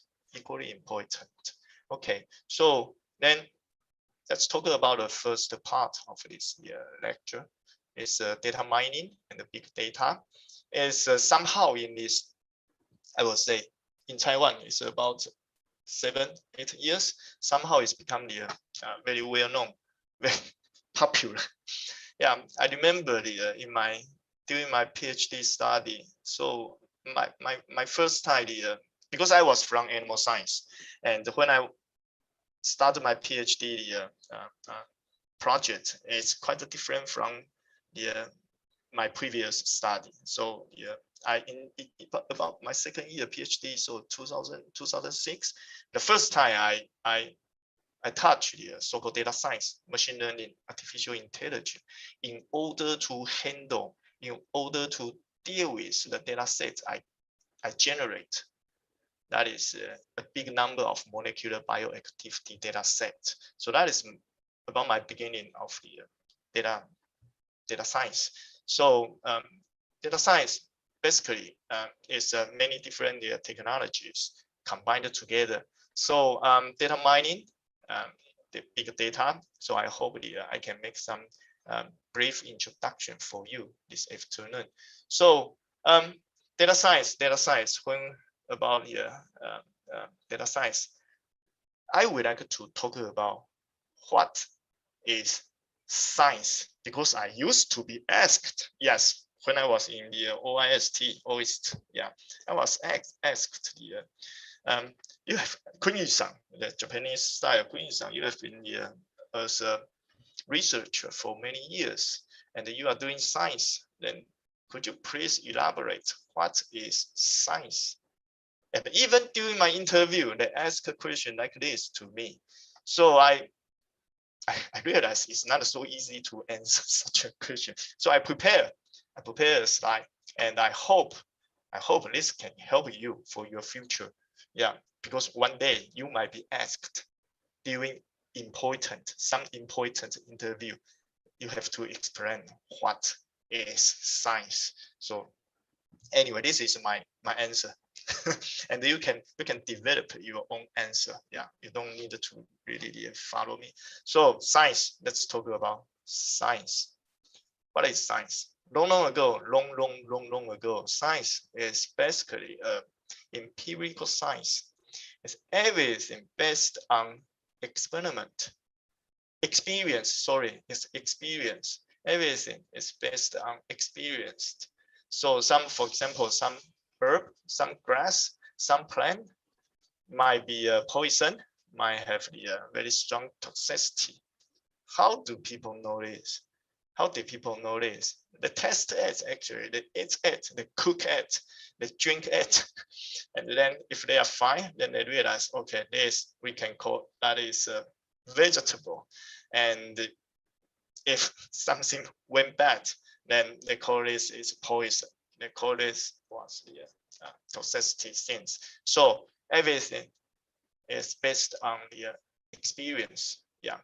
And then about the sometimes around the World War I, World War II, or before World War I, like the Einstein. Yeah, like Einstein. They proposed series. They proposed many series based on the previous experience, and also based on some calculation or even some imagination. So everything is based on the seriatical series. So during the time, we call that is seriatical science. Even now, we try to prove many series proposed around the 15th. Yeah, still we are working on it. So in the generation, we call that is seriatical science. And then after World War II, a magic machine show up. That is computer. Yeah, computer. So the generation we call that is the beginning of the computational science. And at that time, there are so many fields as a branch, such as the computational physics, computational biology. Yes, I always say myself is working on the computational biology. Yeah, so computational something blah blah blah. So it's about the time show up, and we at that time researchers apply computer to do simulation and to solve some complex model. This model might be proposed in the seriatical purpose, and they try to use computer to carry out very heavy computing calculation in order to simulate some model. And then I don't know how about you think, it sounds like we can apply computer to solve our question, our problem. But although I am a computer guy, but I never consider computer can help us reduce our questions. No, actually, computer generates more questions. It generates more data set somehow. Although in the beginning, the original purpose is the application of computer to reduce our question, but it end up the result was reverse. Yes, generate computer for sure. It generates a lot of data sets, and which bring us more questions. Yeah, actually. So after the 90s, after the computational science, that the generation in science changed to data science. And even now, we're still under the data science era. So we researchers have to figure out a method efficiently to store and to manage the data that they produced. And also from this big data, a mass of data set, they have to like mining, they have to do like mining, try to find out some data set which would be useful to explain something or to discover something new from this big data set. So from empirical science, theoretical science, and then computational science, we are now under the era of data science. Yeah, so that is the about the process of science.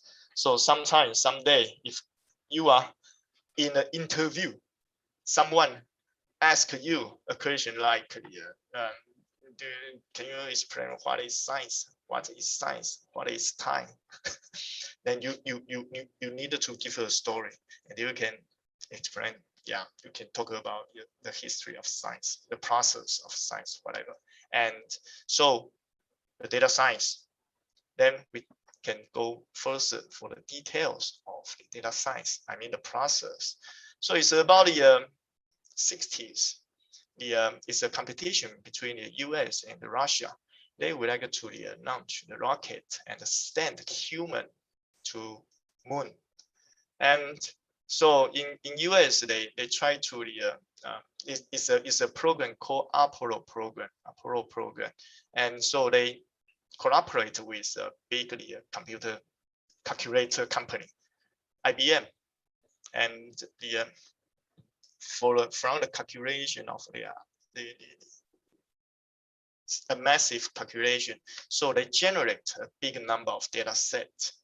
So they collect a big number of the data from their experiment, and then they have to figure out how to deal with this big data set. Yeah, and it's actually a film, a movie talking about a story. Sorry, I should figure out. I should translate it into the English. I don't know the name in English about this film. It's talking about a story. Hidden Figure. Hidden Figure. Okay, Yes. thank you very much. I watched that movie. So okay, thank you very much. Yeah, so it's talking about a story actually. And so in order to deal with the big data they generate and to calculate it sufficiently, so an engineer in IBM company, he developed a software program called Database. It's database, DB, yeah, database. It's amazing. I tried to find out the paper. He published the database in the just 1 year after my birth year, actually. Yeah, so it's 1976. I found the paper. It's amazing. The method, the query language to access the database published in 1976 is almost the same as what we do now. So the database, the software we are using, yeah, it's not so much different. So at that time, it's a very good development already. Yeah, that is about the 70s. And then they spend the 1 decade to optimize the database system. And then through the WWW, that is 90s, yeah, the WWW internet become the common, and then people can get the data internationally, and they can share the data internationally. So after the data sharing, is actually generates more data set again, and also has the multimedia data. Yes, some voice, some data set with voice, some data set with the figure, pictures. So it's become complex. And then after 20s, then that is so-called global information area, because again, the www, the internet become so common, and it's massive data set waiting for the data mining. And we are now try to not only to generate some results, some data. We are also trying to find out something from the data set that we have generated already. So that is about the process of the data science. Started from the 60s, 70s, 80s, 90s, and nowadays, yeah. So this is to show the data science in different level. I'm not saying which level is good, which level is not good. No, it's just in different level. And in terms of the decision making, the higher level can give a better help for decision making. So let's talk about this whole process from the bottom. So the first level is data source. We collect data from our experiment, for example, from the internet, some files, whatever web document. So the data source is more likely a raw data. It's massive, it's a mess, and it doesn't have summaries. So in such a status, it is not so easy for decision making because the data, the information is not clear yet. So if you see this column, then that's the light gray, means it's not so helpful for decision making. So the second level, you can call that is data processing or integration. We collect the data from different source, and we needed to integrate it, or as I say, we needed to do the data shaking. Yeah, do the data shaking. Yeah, and to process, for example, we have to check if our data set containing error data or some outliers, some data point is very, very small, or some data, the value, or some data value is very, very big, so-called extreme value. Yeah, and because the most of the statistics method doesn't like such outliers, some extreme values, and you have to we better to find out this something unusual values and to deal with it.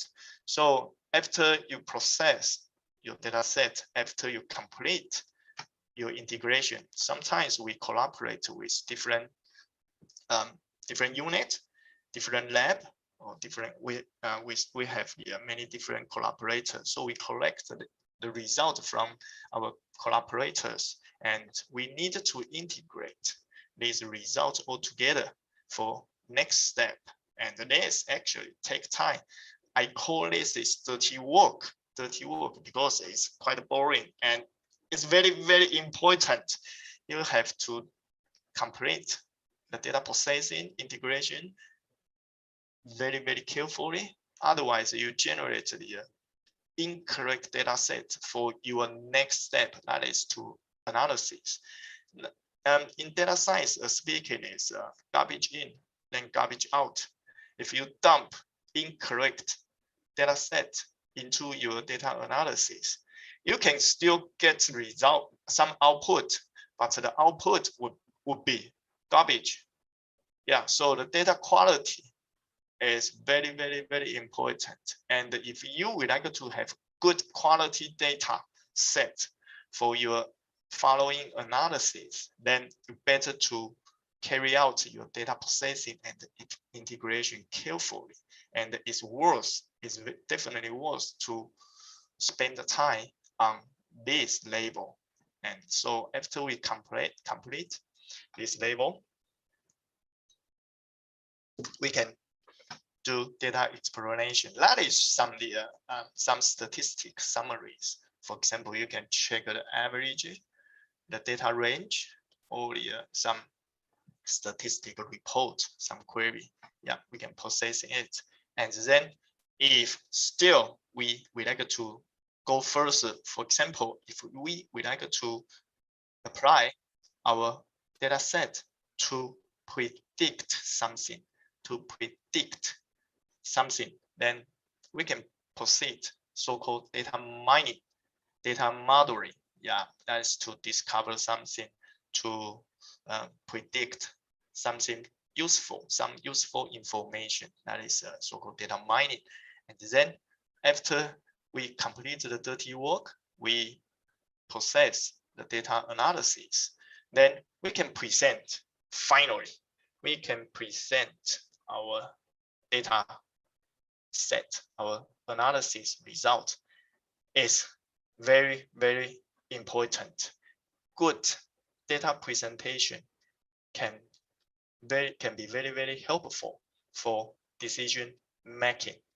And I try to remind this is my experience actually. I think I try to remind everyone here, especially for students, that I think that is about a cultural issue or something. Yeah. And when I was studying in the UK, I realized the Asian, what I call that is Eastern students, especially the Taiwanese students. That is a culture. So we trained to be humble. We are trained to be hesitation, actually.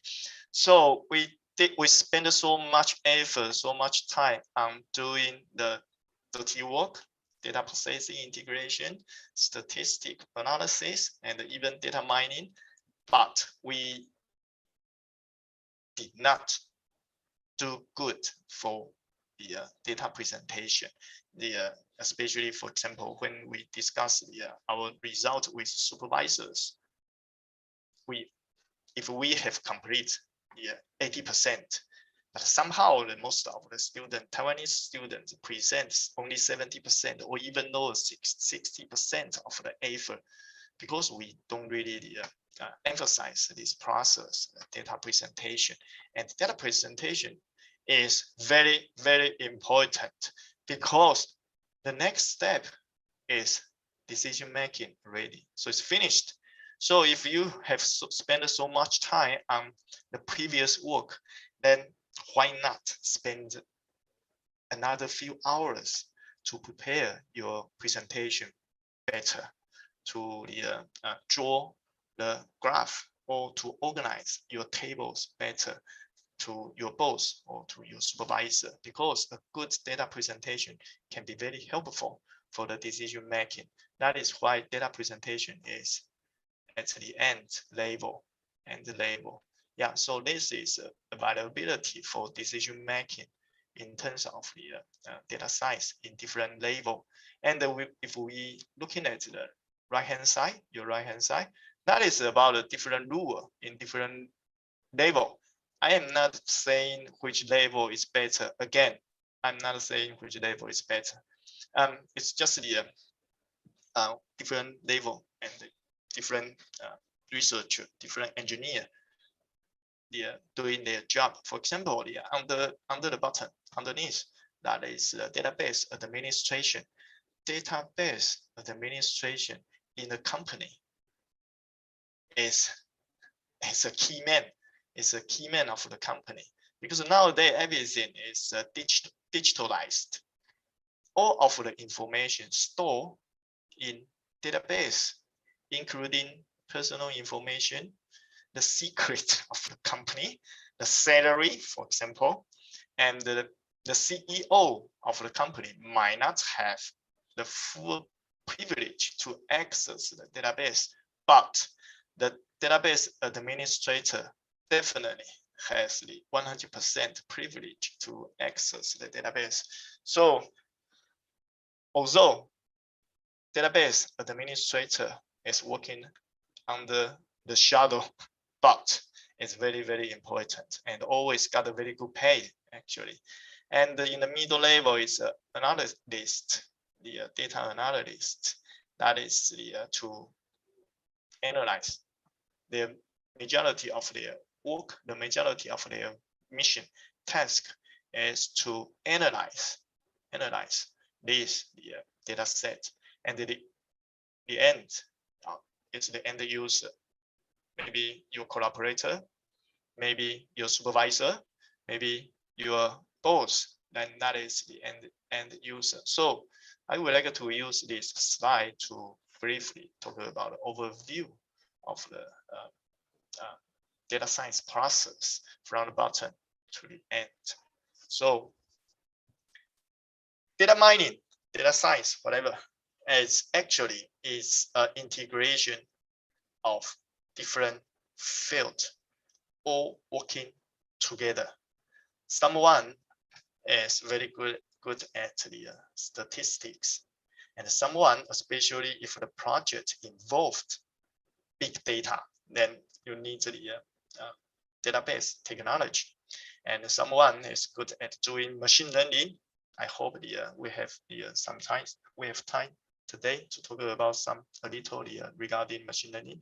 And someone is working on algorithm development. They develop a new algorithm to analyze the data set, or someone is focused on the data visualization, and whatever we working on. And this, in my case, is biology, and in my previous case, might be drug discovery. And so, if I presume many of you are from the animal science, so here will be animal science. So I'm not saying that you only need to know data science if you're interested. Yeah, you still have to work on the fundamental knowledge. We call that is domain knowledge. Domain knowledge, that is animal science. You need to be an expert in animal science. Also, otherwise, you won't be able to mine some useful information from your big data set because you don't know what to mine, what to do. Yeah, but if you are so good at your own domain knowledge, then you can understand what you need and try your best to find out the information that you need from the massive data set. That is the integration of the many different fields to build up a good data mining project. So very often we talk about it, or we sometimes very often we saw the big data, how big the data set could be, a big data. So this is an example about Facebook. Of course, now I realize students shift from Facebook to something like a TikTok or the IG. Yeah, and I don't use Facebook actually because I don't like internet. I don't like to display my information on internet. I think that is terrible. Anyway, so for the case of the Facebook, I try to update the information, and this is what I got, the newest. Yeah, so every number regarding Facebook is billion, million, billion. Everything is billion, everything is million. By the way, I try to I'm reminding everyone, better not use billion in your scientific article as a unit. Sorry, because the number of zero of billion is different in different country. So you better not to use billion as a unit in your article, scientific article. Yeah, that's cause problem sometimes. Anyway, so when we have billion or million data entries with very high dimensional data attribute, then that is you can call that is a big data. Then sometimes students tell me, no, I don't need to worry about too much to handle the big data if I got big data, because my Excel, my Windows Windows Office, Excel. My Excel skill is so good, so I don't need to worry about it. I met myself. I met a trouble when I was trying to load my big data into Excel. I hit the wall. Actually, I didn't know there was a wall in Excel. It's a limitation. It's about 1 million. You cannot load the data entries over this number into Excel, even you have a very big size of memory. And this is the limitation of the column, your data set column. So if you are tending to load a data set which exceeds this number, then Excel will directly pop up an error message to you and complain about your data set is too big. And so when you are working on with working on a big data set, you need a solution. And this is my solution. This is my solution. It's not necessary to be your solution, but you can have a reference. So when I collect or generate a big number of data sets, I apply the Java, or I apply Perl. It's an older language. People now try to use Python. Python is more it's become very popular because the script, the Python script is easier for beginner self-learning, and it's convenient, very convenient. And so for big program, I use Java. For some text mining, data mining, some simple case, then I use the Perl, and you can use Python actually, if you want. And also I collaborate with the database, the software to store my big data. And so the most of the question can be dealt with by here, but if I would like to, for example, draw some fancy graph, data visualization again is very important. I would like to draw some histogram, box plot, for example, scatter plot. Then I will pass my result to some software package, whatever SAS, whatever MATLAB, whatever SPSS. And I use R at the most because R is an open source, open type resource. It's open source program. You don't need to pay any money, any fee. You only need to download it and install on your PC. Then you can use it. And so I met the problem when I was a student, undergraduate student. In my department, we taught SAS to proceed the statistics analysis. But when I was a student in the UK, the department is the most of the researchers are chemists, and they actually just didn't know what is SAS. So in my lab, in my group, I could not find a SAS package. So I got a trouble to analyze my data, my data set. That is why I learned by myself the R. So I can use R in anywhere because it is free. And SAS, MATLAB, SPSS is not so cheap.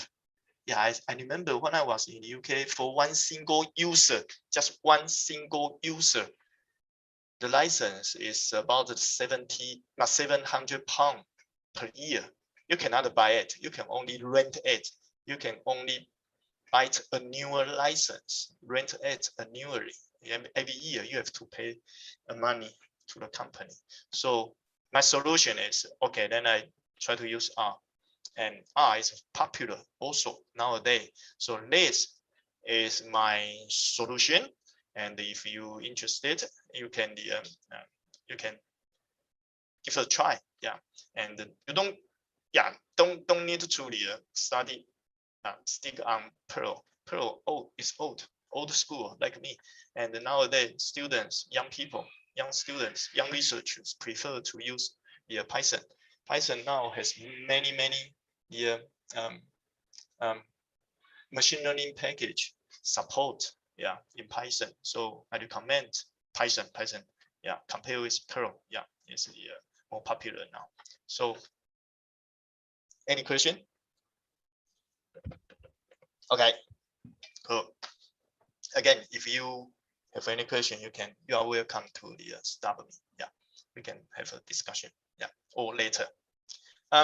So in here, data is not equal to information.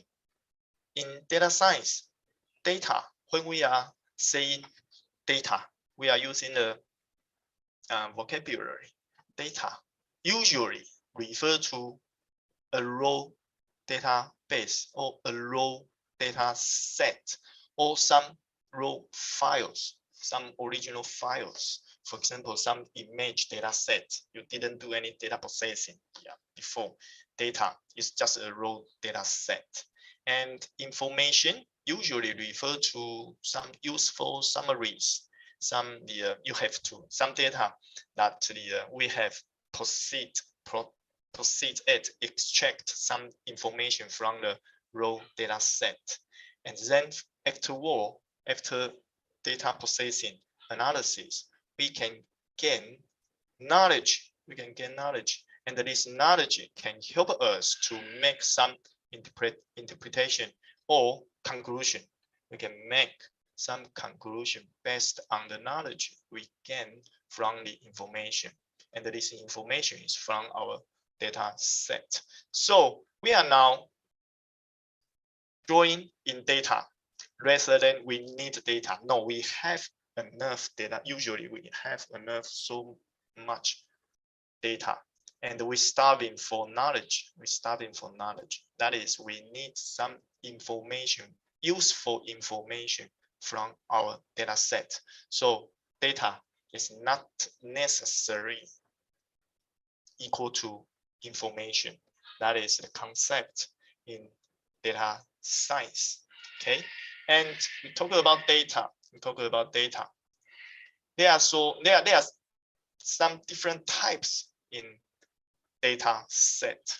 Okay, it depending on your experiment, depending on what data you collect from your experiment or from internet, for example. Yeah, the most of the data type is Raker. You write down your experimental result. You measure, for example, you measure the chicken body weight, the chicken laying number, or the chicken some Jumon type, and you write down it. So become a Raker. Yeah, it's usually as a data matrix. Whatever you are going to do machine learning, or you are going to proceed statistic analysis, you always need to organize your data set as a data matrix. Yeah, data matrix like this, data matrix. And of course, you can organize your data matrix in different form, different fashion. This numeric matrix, I think, is the most common one. Yeah, you sample 1, sample 2, sample 3, sample 4, and with the data property or some cross tab. Usually, if you carry out some survey, gender, and with some, for example, do you smoke? Cooperate with gender, yeah, or some database style, relational records, yeah, or any others. So the most common one, I think, is Raker. You write down the result from your experiment. Or some data set is graph. It's actually graph like this. It's a picture. It's now is common in when we are doing the smart farming. Yeah, for example, smart farming, we install some sensor, some camera on farm, and we try to film something, try to record something. Then the data type will be an image. Then we can convert the image into numbers. As you know, the image, like your mobile phone, the screen is composed of big number of pixels. Yeah, each pixels is a value. Each pixel is actually a value. Yeah, so we can convert the image to a matrix, a number matrix. Yeah, or some ordered data set, some picture or sequence data, protein sequence, DNA sequence, right? Or some time series data sets, time series, likely, for example, the price of soya bean in this month. So every day, soya bean has its own international price. So you can draw a time series data set or multiple media data set, spatial data, some data sets like maps. Yeah, like maps. So the graph network data set, likely information from internet, or this is common in so-called systems biology, molecular network, the protein-protein interaction, and how do you can actually draw a map to describe a big number of molecular interaction. You can describe the upstream and then downstream by the graph, or you can use network to comprehensively display a big number of molecular interaction like this. Yeah, actually this is the influenza virus result. One of my experimental results in OIST. Yeah, when I was in OIST. Yeah. So that's to describe the interaction, a big number of interaction through network, and some data is ordered data, like the video. Video is frame by frame. For example, high HD data set, data film could be 120 frames per second. So that's each image, each frame is in order, or time series data like this. In the time from 2004 to 2015, something price go up and go down. You can see the overall tendency from the time series data, or some sequential data, DNA, RNA, protein sequence. You can see this. Yeah, that is sequential data. It depends on your experimental design. Yeah, and or some combination. This is a case in University of Leeds. Yeah, they try to recognize the cattle, identify it, and to measure the activity of the cattle, the cow. And if the cattle is in sick, then the activity is dropping. Then they can realize, oh, something wrong with the cattle. Or a project in the University of Edinburgh, they measure the body shape of the pig. The major purpose of this measurement is to confirm this pig is not too fat or not too thin. And based on this measurement, they can adjust the feed giving. They can reduce the feed amount if they realize this pig is too fat. And the main major purpose, again, is for the sake of environmental protection, actually, because they try to reduce the excretion of carbon. Yeah, so try to not waste feed. Yeah, to make a pig not necessary to fat. Yeah, anyway. So, and so these are the data type, common data type in data science. And so I'm going to show you an instance. That how do we generate a big data set? And actually, we didn't expect the data size could be such big. That is so-called big data from experiment. And so maybe you don't feel comfortable if you keep looking at this eyeball. Yeah, it's quite terrible. Yeah, it's a mouse. It's a mouse rate is rate the meiosis, meiosis. The purple, they try to measure the purple size. They install the experimental the purpose is they install a detector on the right brain, and they try to find out the correlation between the signal, the brain signal, and the eyeball activity. So a major measurement is to measure the meiosis, the size of the purple. Yeah, and the way to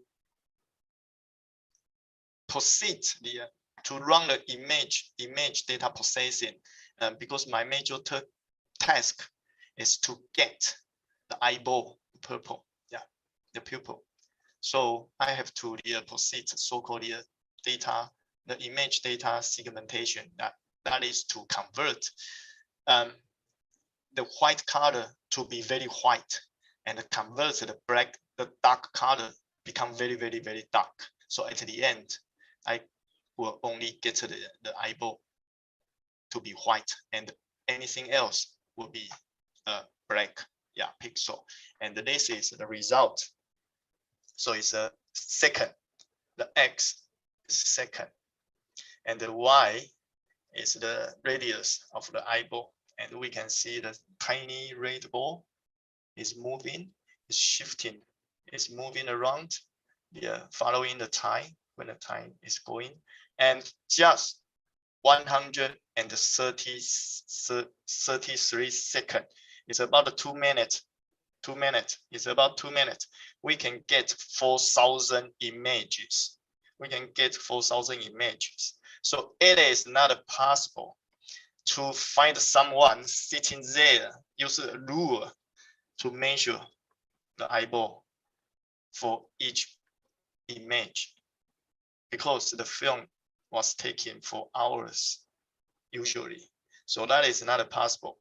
You do the measurement manually, and we have to do some data processing by some programming, for example. That is why I mentioned that I need a solution to deal with my big data like this. I need something. Some programming or some software package to deal with my big data set like this. 2 minutes, 4,000 images. Then that is 4,000 measurement. Okay, so like this is to show how do we produce a typical big data from our experiment. Okay, and I have another case like this. It's a octopus camouflage. Do you know the octopus can change their skin color suddenly, precisely? Because they try to pretend. They try to it's so-called camouflage. They try to pretend the color, environmental color. So but the mechanism of the octopus color change is still not fully understood, still unknown. So one of my colleagues was working on such an experiment. The left-hand side is a color changed baby octopus. You can see the spot, the number of spots among on the skin is more than the number of spots before color change. So they try to use different chemicals to stimulate the color change. So they use a multi-well plate and put the baby octopus inside the well, and also try different chemicals to stimulate the camouflage. So many samples, again, not possible to ask someone, a researcher, and to do the measurement manually. I think that is too terrible. Then I have to apply some informatics method to analyze such an image data set. And so when a baby octopus is changing the skin color, the image pixel distribution will change also. Then I can identify the color change moment according to the pixel distribution pattern. Okay, something like this. It's about the nothing changed, and then changing during changing the octopus is changing the skin color, and then fully changed. So the pixel pattern is different. So I can apply such a method, informatics method, to analyze the data set from biological experiment. And so, of course, we can apply such a similar method concept to animal science. This is just my little test. It's not a real image. I just try to download some cattle image from internet. And as you know, the spot, the pattern show on the cattle is unique. It's a unique pattern. So according to the pattern, I can get different pixel distribution again. Then I might be able to identify specific cattle from a big cattle group. Yeah, that is so-called object identification. Yeah, object identification, like your mobile phone, iPhone, you can use your face to unlock it. Yeah, that is a face identification recognition. Yeah, unlock your mobile phone. That is the similar mechanism. And so, of course, it's not so easy to proceed such a experimental design, because the cattle won't be in practice. A cattle will not stand there and freezing, doesn't move, waiting for your measurement. No, you have to collect the data set from different orientation of the cattle, and we'll have to store the pattern, the pixel pattern, yeah, for our object identification. So this will generate a big number of data set similarly. So this is about the data mining and the big data. Yeah, I hope this can be this introduction can be help you have a picture in your mind. Yeah, when people talk about what is data mining, what is the big data. Okay. Okay, then do you have any question, problem? If no, then I will move on. Any questions? We got one Yep. questions. We got one question, but I think I will read this after your lecture done. Okay. Okay. Yeah, Okay. we'll problem. collect all the questions first. Okay. Problem. So I better to start by 5:20, right? So and to leave 20 minutes. Yeah, Right. yeah. Okay. Okay. If you need an extra time, just let me know. Okay. Yep. No problem. No problem. I will finish on time. Yeah. So then go further. Clustering and AI is kind of application of artificial intelligence. Clustering, we do clustering to analyze biological data. Very common. For example, the genome. We run some qPCR and we got the big number of the RNA, DNA sequence, and we try to group some genome all together. Then we can perform clustering. Yeah, and so let me try to explain a little bit about the clustering. So the first picture is a sky, beautiful sky, and one day maybe you and your boyfriend when go to the mountain side and you look at the sky and so romantic, and so you say, hey boy, could you please grab a star for me? And the star is the number 5 in terms of the brightness. Yes, I don't like the star to be too bright. The number 5 will be good enough.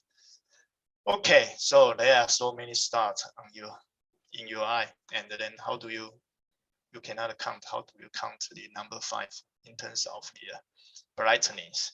It's a mess. Then the result will be bad because your boyfriend cannot satisfy your request and you broke up. So, but if your boyfriend used to attend my class, then maybe he know how to proceed data clustering, then can answer your question like this.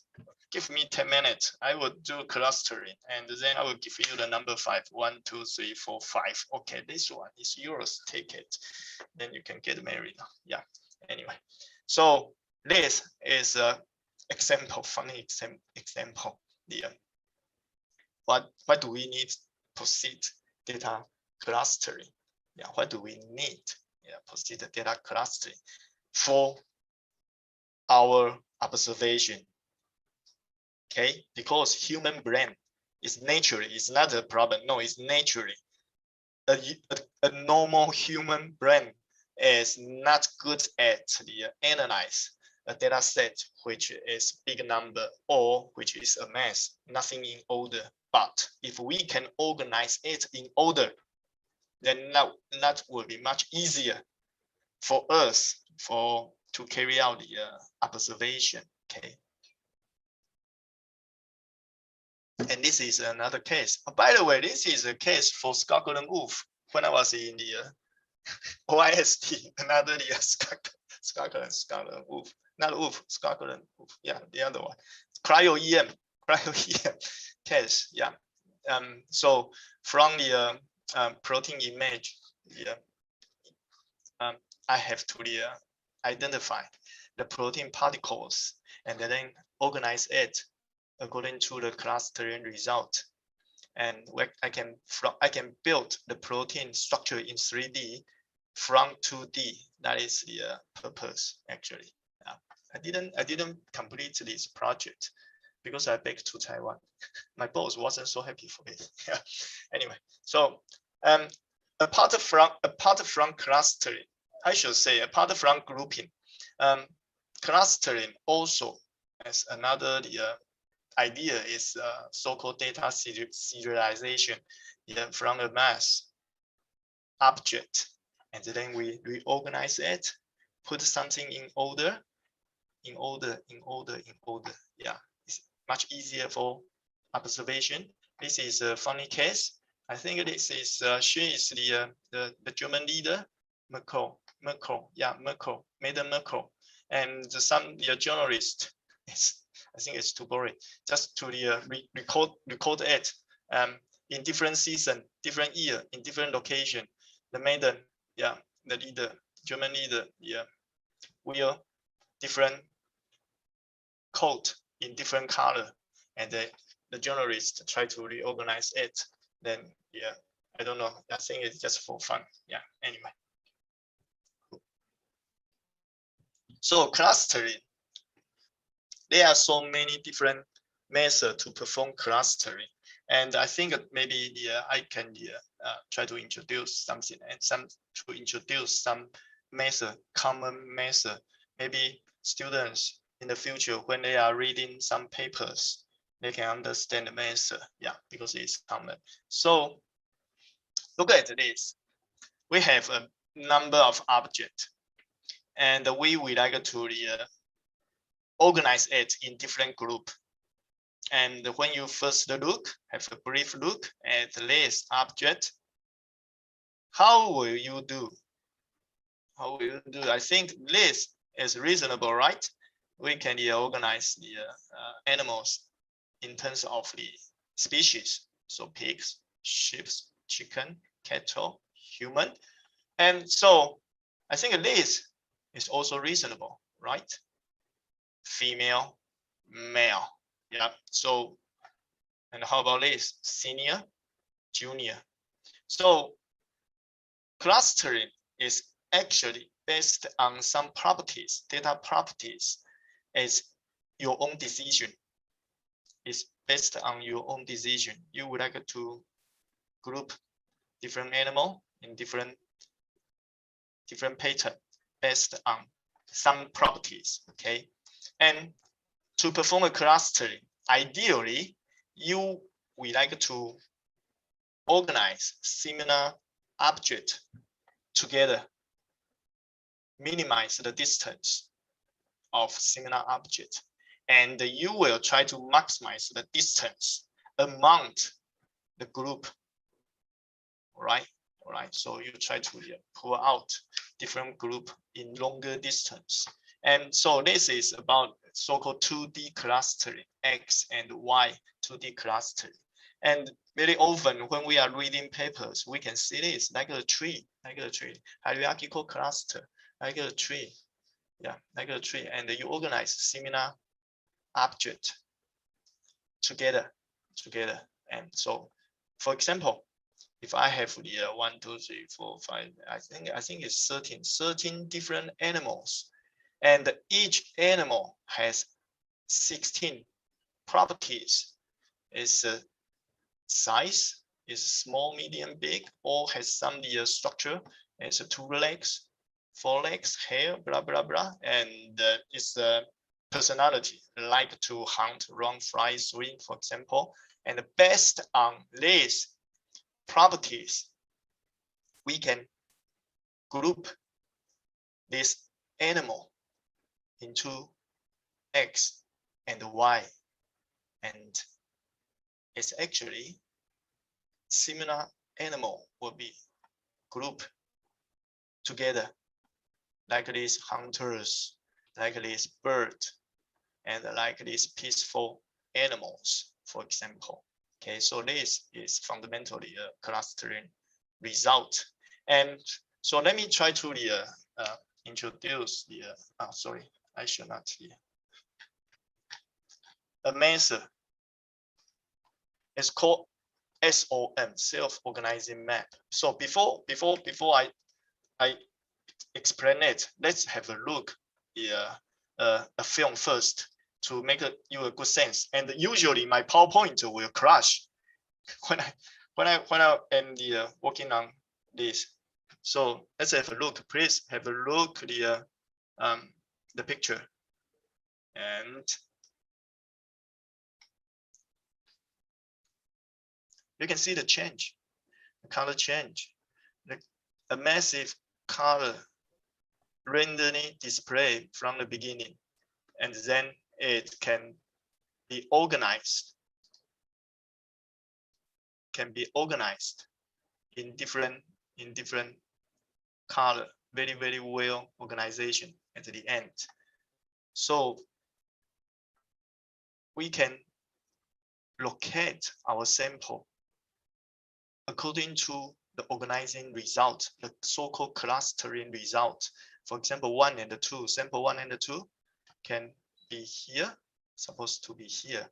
And the blue 3, 4, 5 supposed to be here, should be here. And the 6, 7 should be here. And the 8 should be here. So this is one of the clustering method, is so-called the self-organizing map. Yeah, and it's actually unsupervised machine learning. It's an AI method. It's a machine learning method. It's to mimic a human neuron. The mechanism working on the background. The signal is the input, and then has the middle layer calculation, and then output. For the example, X coordinate and Y coordinate. And nowadays, it's a very fancy name, machine learning method is so-called deep learning, by the way. Yes, deep learning. Deep learning is in similar structure, but the mid layer, the number of mid layer can be a few hundred or few thousand. So it's so deep, that is so-called deep learning. And so it's fancy, but it's not so new.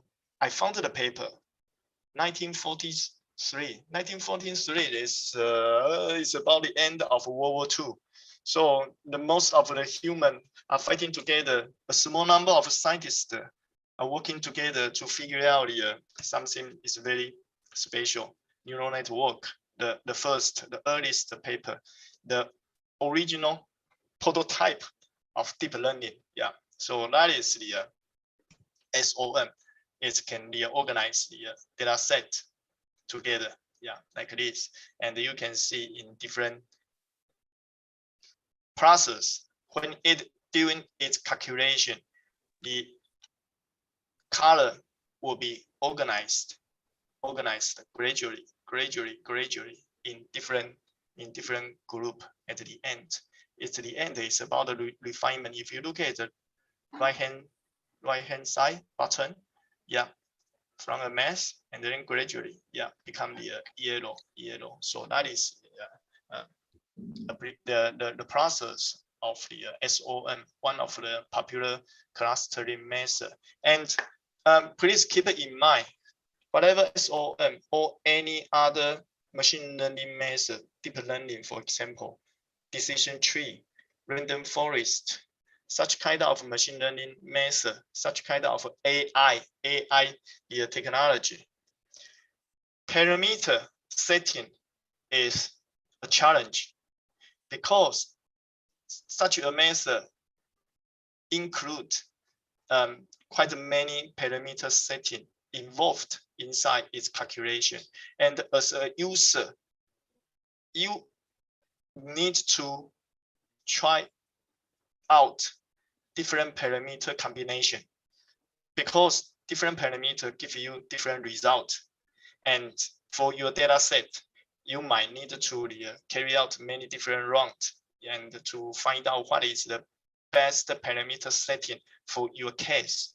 And as SOM in here, I think the map size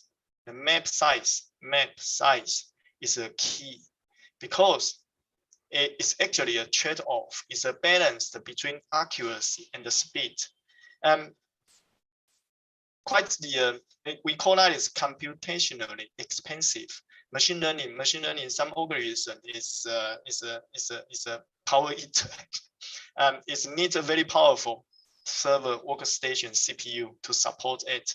So if your map size is big, then you will need more time to complete its calculation. But if your map size is too small, then you won't be able to distinguish your data set from your clustering result.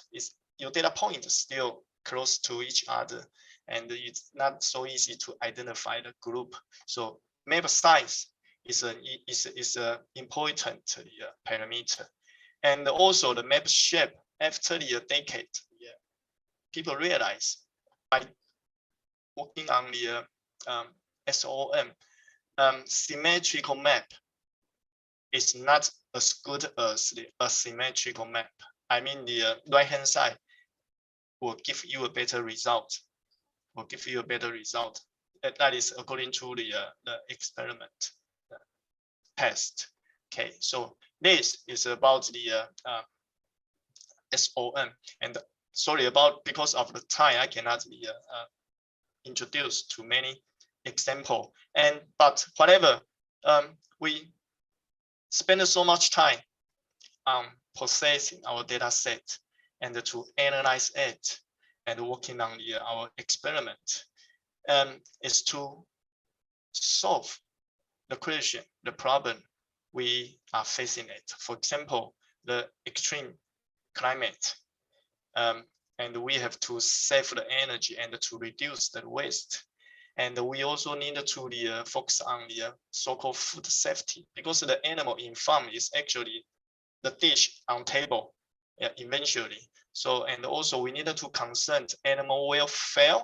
And in many countries, including Taiwan, that we are now facing the workforce agent and the shortage. We cannot find enough helper to carry out the farming. And therefore, we would like to apply the so-called AI, or you call that is machine learning technology, to tackle this issue and to help us to make decision, and also to have the manpower support. Okay, and I think I started my lecture around here on time. Yeah, and we can have enough time for discussion. Okay, thank you very much. Yeah. Thank you, Dr. Kenyon, for the Yeah. very interesting topic on the AI system, and also the data mining for all the participants, and also for me actually. Okay, I think I got some questions on the chat room, but maybe I will read one question first, because the participants Not able to turn on the microphone. All right. Okay. Good afternoon. I'm Aldi from Gadjah Mada University. So this is one public university in Indonesia. I'm very interested with your in your explanations. I'm currently working on a research project on the development of open resources of SAS for data science analysis on broiler chicken productions and develop environmental sensor to collect the data with our team. The system calls Broiler X. Okay. Our challenge is delivering the system to the farmer, because the farmer, they don't care about the data, and also the issue on the literacy, digital literacy as a small farmer. So I guess that he has a problem to collect the data as a data set and so on, so on. So can you give me your tips for your experiments as a researcher, how to convince the end user the importance of the data sets and improving the digital literacy? Yeah, actually, I'm also facing such a issue, Problem. and because I'm working on a project, I try to collect some sow female pig data set and to predict their children's growth rate, growth speed, and so I have to collect the data from some pig farm, and some farmer, they are, especially young farmer, if younger, young farmer, they are so okay, they are okay to provide their data set to me, because they know they need to, for example, to write down the record of their pig, especially the pig for breeding. Yeah, and they know the importance, so they have they record it and they share the data with me. But for the older farmer, no, they always they prefer to use their experience, empirical. they just believe what they are so confident. I would say confident. They look at the pig and use it as a very biased concept to judge if this is good pig or bad pig. So they don't really do the recording. They don't believe the science. So everything is in the experiment. So the method I convince them is to show some example, successful example, some successful case, to convince them if they do the booking, recording, then this in the beginning is additional work for them, but after a few years, this can actually reduce their loading, working loading, working loading, can make their life easier, because through this data analysis can make them to make correct decision. For example, can choose a real better breeder and can bring the more benefit. Yeah, benefit is the key word to convince stubborn people, farmer.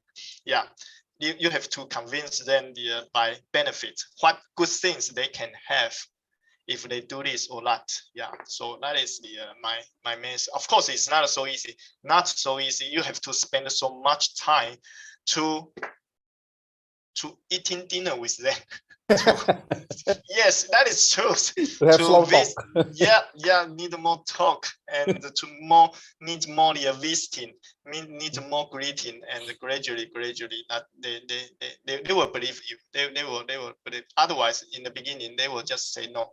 Just say no. It's not necessary for them. They always say it's not necessary for me. I don't need to write down this record. I don't need to book it. No, I can easily to judge what is good, what is bad, based on my eye and based on my experience. Yeah, that is a different generation, different thinking. Yeah. It's nothing right, nothing incorrect. Okay. It's just different habit.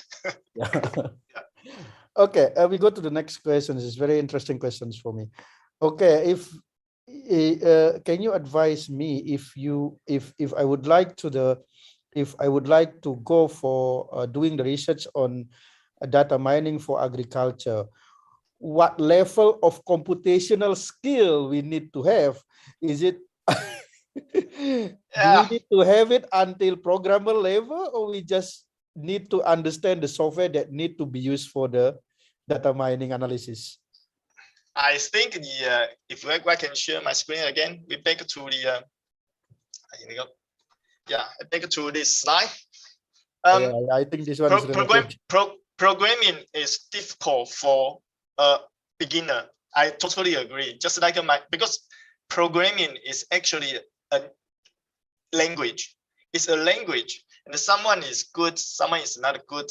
Like me, my Japanese is still crappy. Also, I stay in the Japan for more than almost 8 years. I still cannot speak a good Japanese. So my opinion is, if you would like to run some project relevant to bioinformatics, then at least you need to have a bit understanding how to use this software package. This software package. You don't need to 100% proceed the programming like Java, C++, or Python.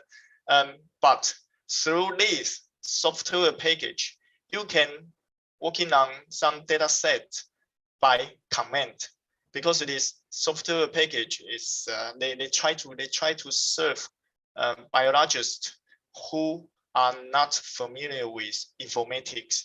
So I will say their script is more like a command.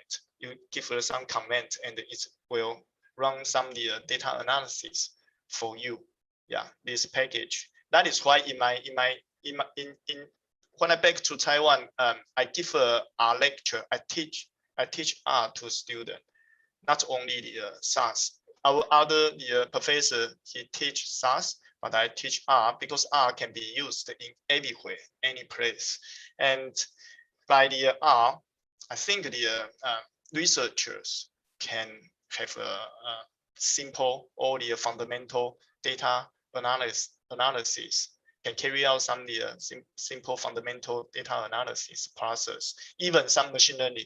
Even to carry out some machine learning, you can type some command to do that. Of course, I won't suggest a researcher who is, for example, he is a bench worker, and he working on lab and go deeper side of informatics, because it's really different field, and to output the quality data analysis result, actually you need to do a good data processing and the integration. If we back to this structure, this data processing and the integration is actually very important. And if you would like to do a good data processing and the integration, then usually if your data set is big, I mean you are not able to use Excel to help you to complete the data integration, then yes, fundamental programming skill will be necessary, will be required. So another way is that is in common when I was in OIST, is collaboration.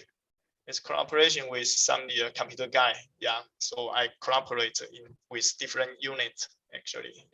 For the purpose. Someone focus on the animal experiment. Someone is in the lab analysis, and a computer guy like me, try to get the data set and try to do the data mining for them.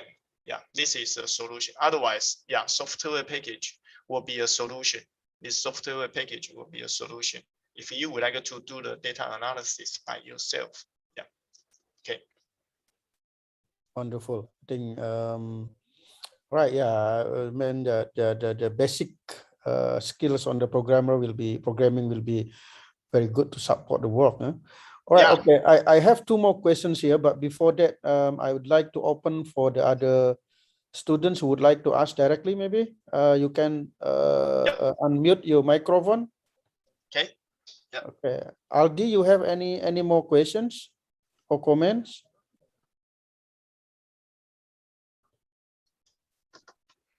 Hello? No? The others? How about the others? Anyone? Anyone? Don't be shy to ask directly. Yeah, we can chat. Not Instead of necessary. type me, text me privately.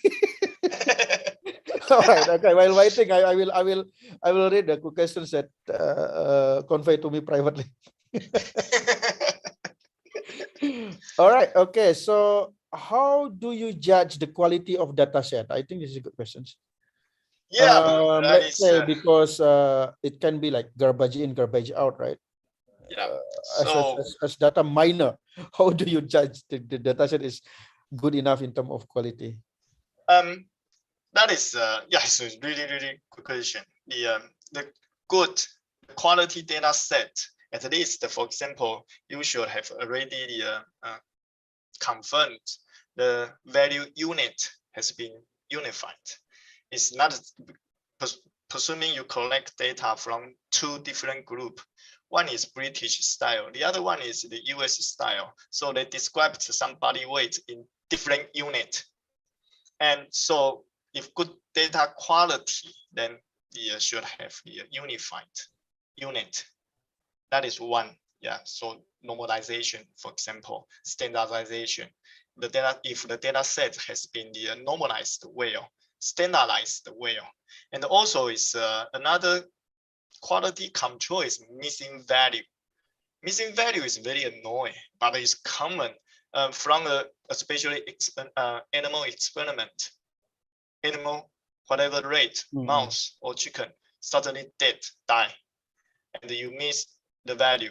So your data will contain some missing value. Of course, some missing value was caused by human, just typo. So it's missing value. So if the missing value has good reason to be missed, if the animal dead, then I will say that is fine. The reason is acceptable. But if made by human typo, then I can fix the missing value or the error menu, but can I trust other value? If one human error occurred, then this might happen to other data point. Then can I trust the whole data set? Then this is about the quality control. Yeah, quality control. And good quality data set is very variable. It means you used to some human resource. You put human resource on this data set, and you do we call that as curation. You try to refine the whole data set. So if this data set can give you useful information at the end, then you can say this is a quality data set. If this data set during your data processing and after your data analysis still cannot give you a useful information, then yeah, you can try to you should have second thought to use this data set, or you should put more effort and more time on optimizing this data set because the quality is not good enough yet. So you can have such a consideration in terms of the quality control, and also the result. Based on the result, you can go back to judge if the data set quality is good or not good. Yeah. Thank you, Dr. Kenyon. I think it's clear enough for the answer. Okay, I open one more questions to the students. You have? Let me call the name.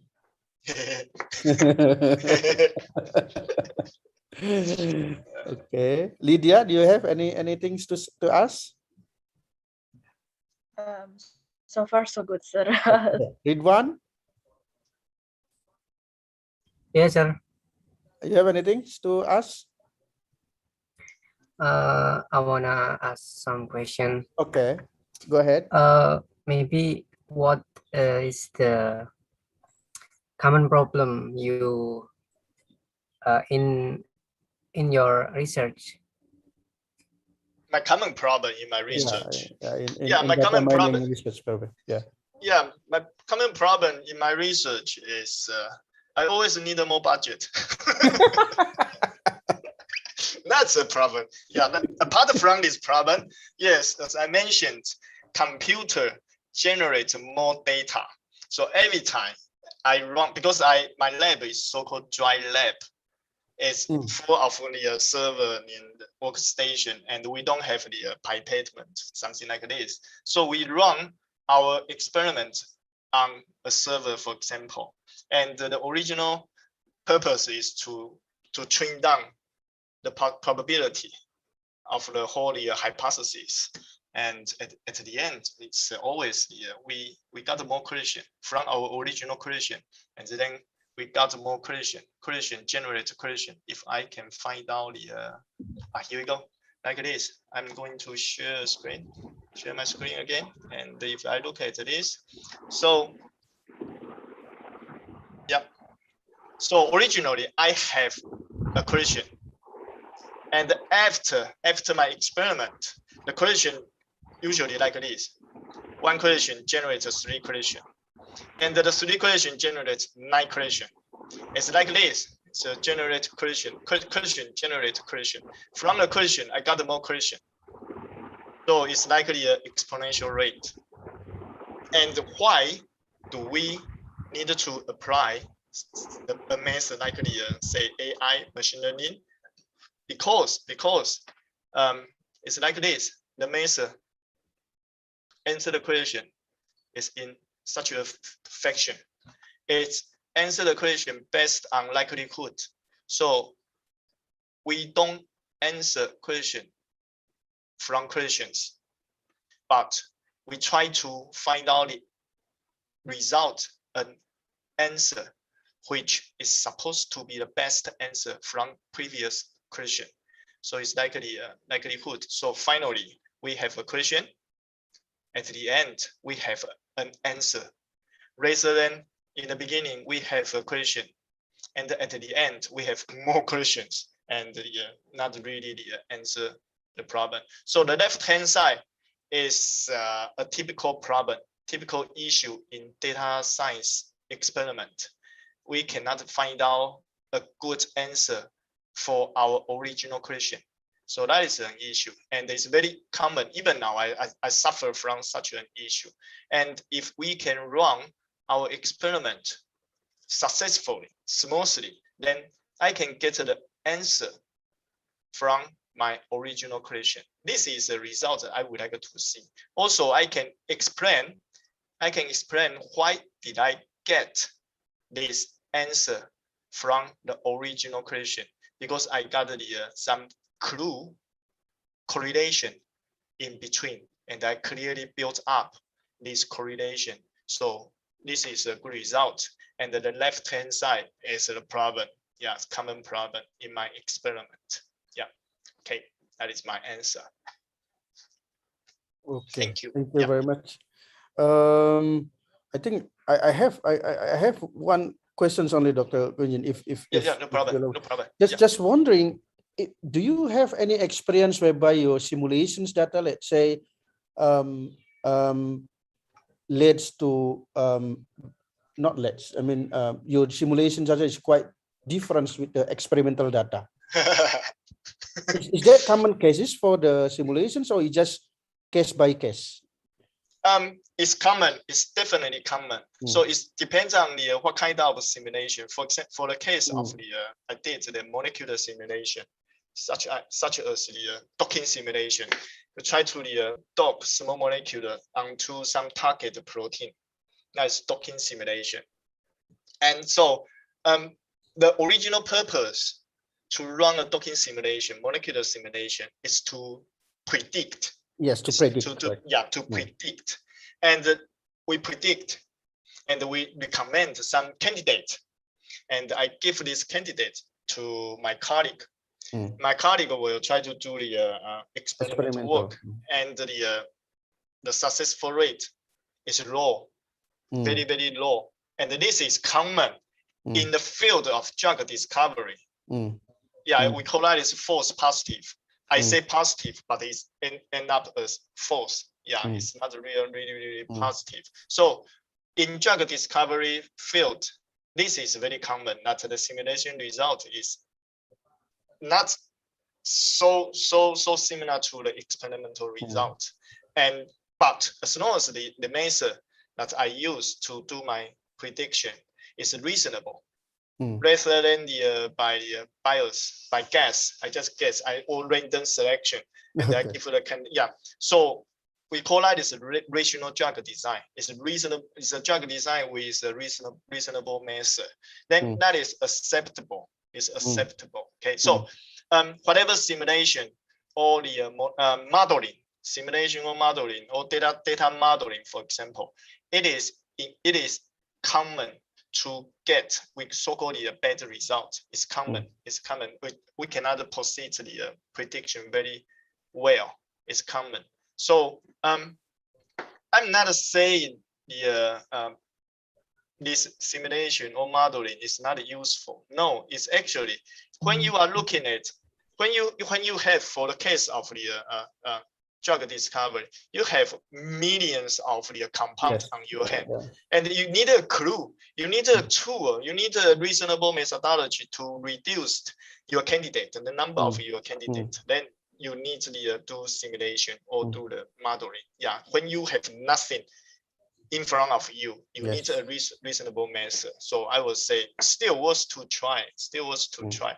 Yeah. So on the other hand, therefore, when a student would like to join my group, would like to join my lab, my major question usually I ask, do you have a stronger mentor? Because because you might suffer. You struggling on something in the future soon, and if you don't have a very strong personality mentor, then that's you might cry all the time. Yeah, it's often common actually simulation. Result is not good. But I agree with you. It's worth to try, and then it's really helpful for big data sets to shortlist and then to find out the good candidate. Good candidates to go on. All right. Okay. I think that's all. We don't have so much time. We already even beyond the schedule.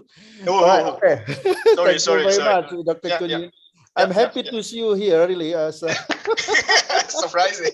Surprisingly, to meet another OIS alumni here. All right. Okay. I think before I close, I would like to call to the stage for we have some such certificate appreciations for you, for of course for your valuable time to be with us. Who will deliver? Bu Winnie, are you there? Wendy, sorry. Halo Pak Cahyo. Pak Asep dah? Yeah. Halo. Okay. Prof. Asep? Hello. Thanks a lot. Yep. For interesting lecture. Yeah, it's my honor. It's my honor. It's very interesting and more relevant when we talk about the big data. Okay, so we would like to thank you for giving a lecture in the online summer course program 2021, organized by Department Animal Production and Technology, Faculty of Animal Science, IPB University. Thank you. Your contribution for the program is much appreciated. We kindly attach and please accept e-certificate from us, and then we look forward for further collaboration in the future. Thanks. That would be my honor. Yeah. Thank you very much. Thank you. I took it. We'll send the certificate to you by email soon, the committee. Okay. And I believe that this will not end up our communications. I will contact you personally for sure for the collaborations. I think the same maybe major, maybe, but you more focus in data. We supposedly met at OIS Prof. Asep, so but we don't know each other anyway. All right, okay. So I think that's all for today lecture, for the second lecture today from Dr. Kunyin Shin. Thank you everyone for being active in this session. Thank you for joining this lecture, and then please ensure that you have already filled in the attendance forms and so on. So if you have any other questions or you would like to having further discussions with the lecturer, you can contact Dr. Kunyin because I think the slide will be circulated. The slide is okay to circulate it, right? Yes. Your material, your lecture material. So Yeah. you will find his contact, email contact and so on in the lecture material. I think by that, I would like to end this sessions. Thank you very much again. Assalamualaikum warahmatullahi wabarakatuh. Good evening, everyone. Very good day. Thank you. Yeah. Thank you. Salam. Bye bye. Bye bye. Bye bye. Thank you, Sakun. Thank you, Mem Kaya. Bye bye. Bye bye. Bye bye. Bye bye.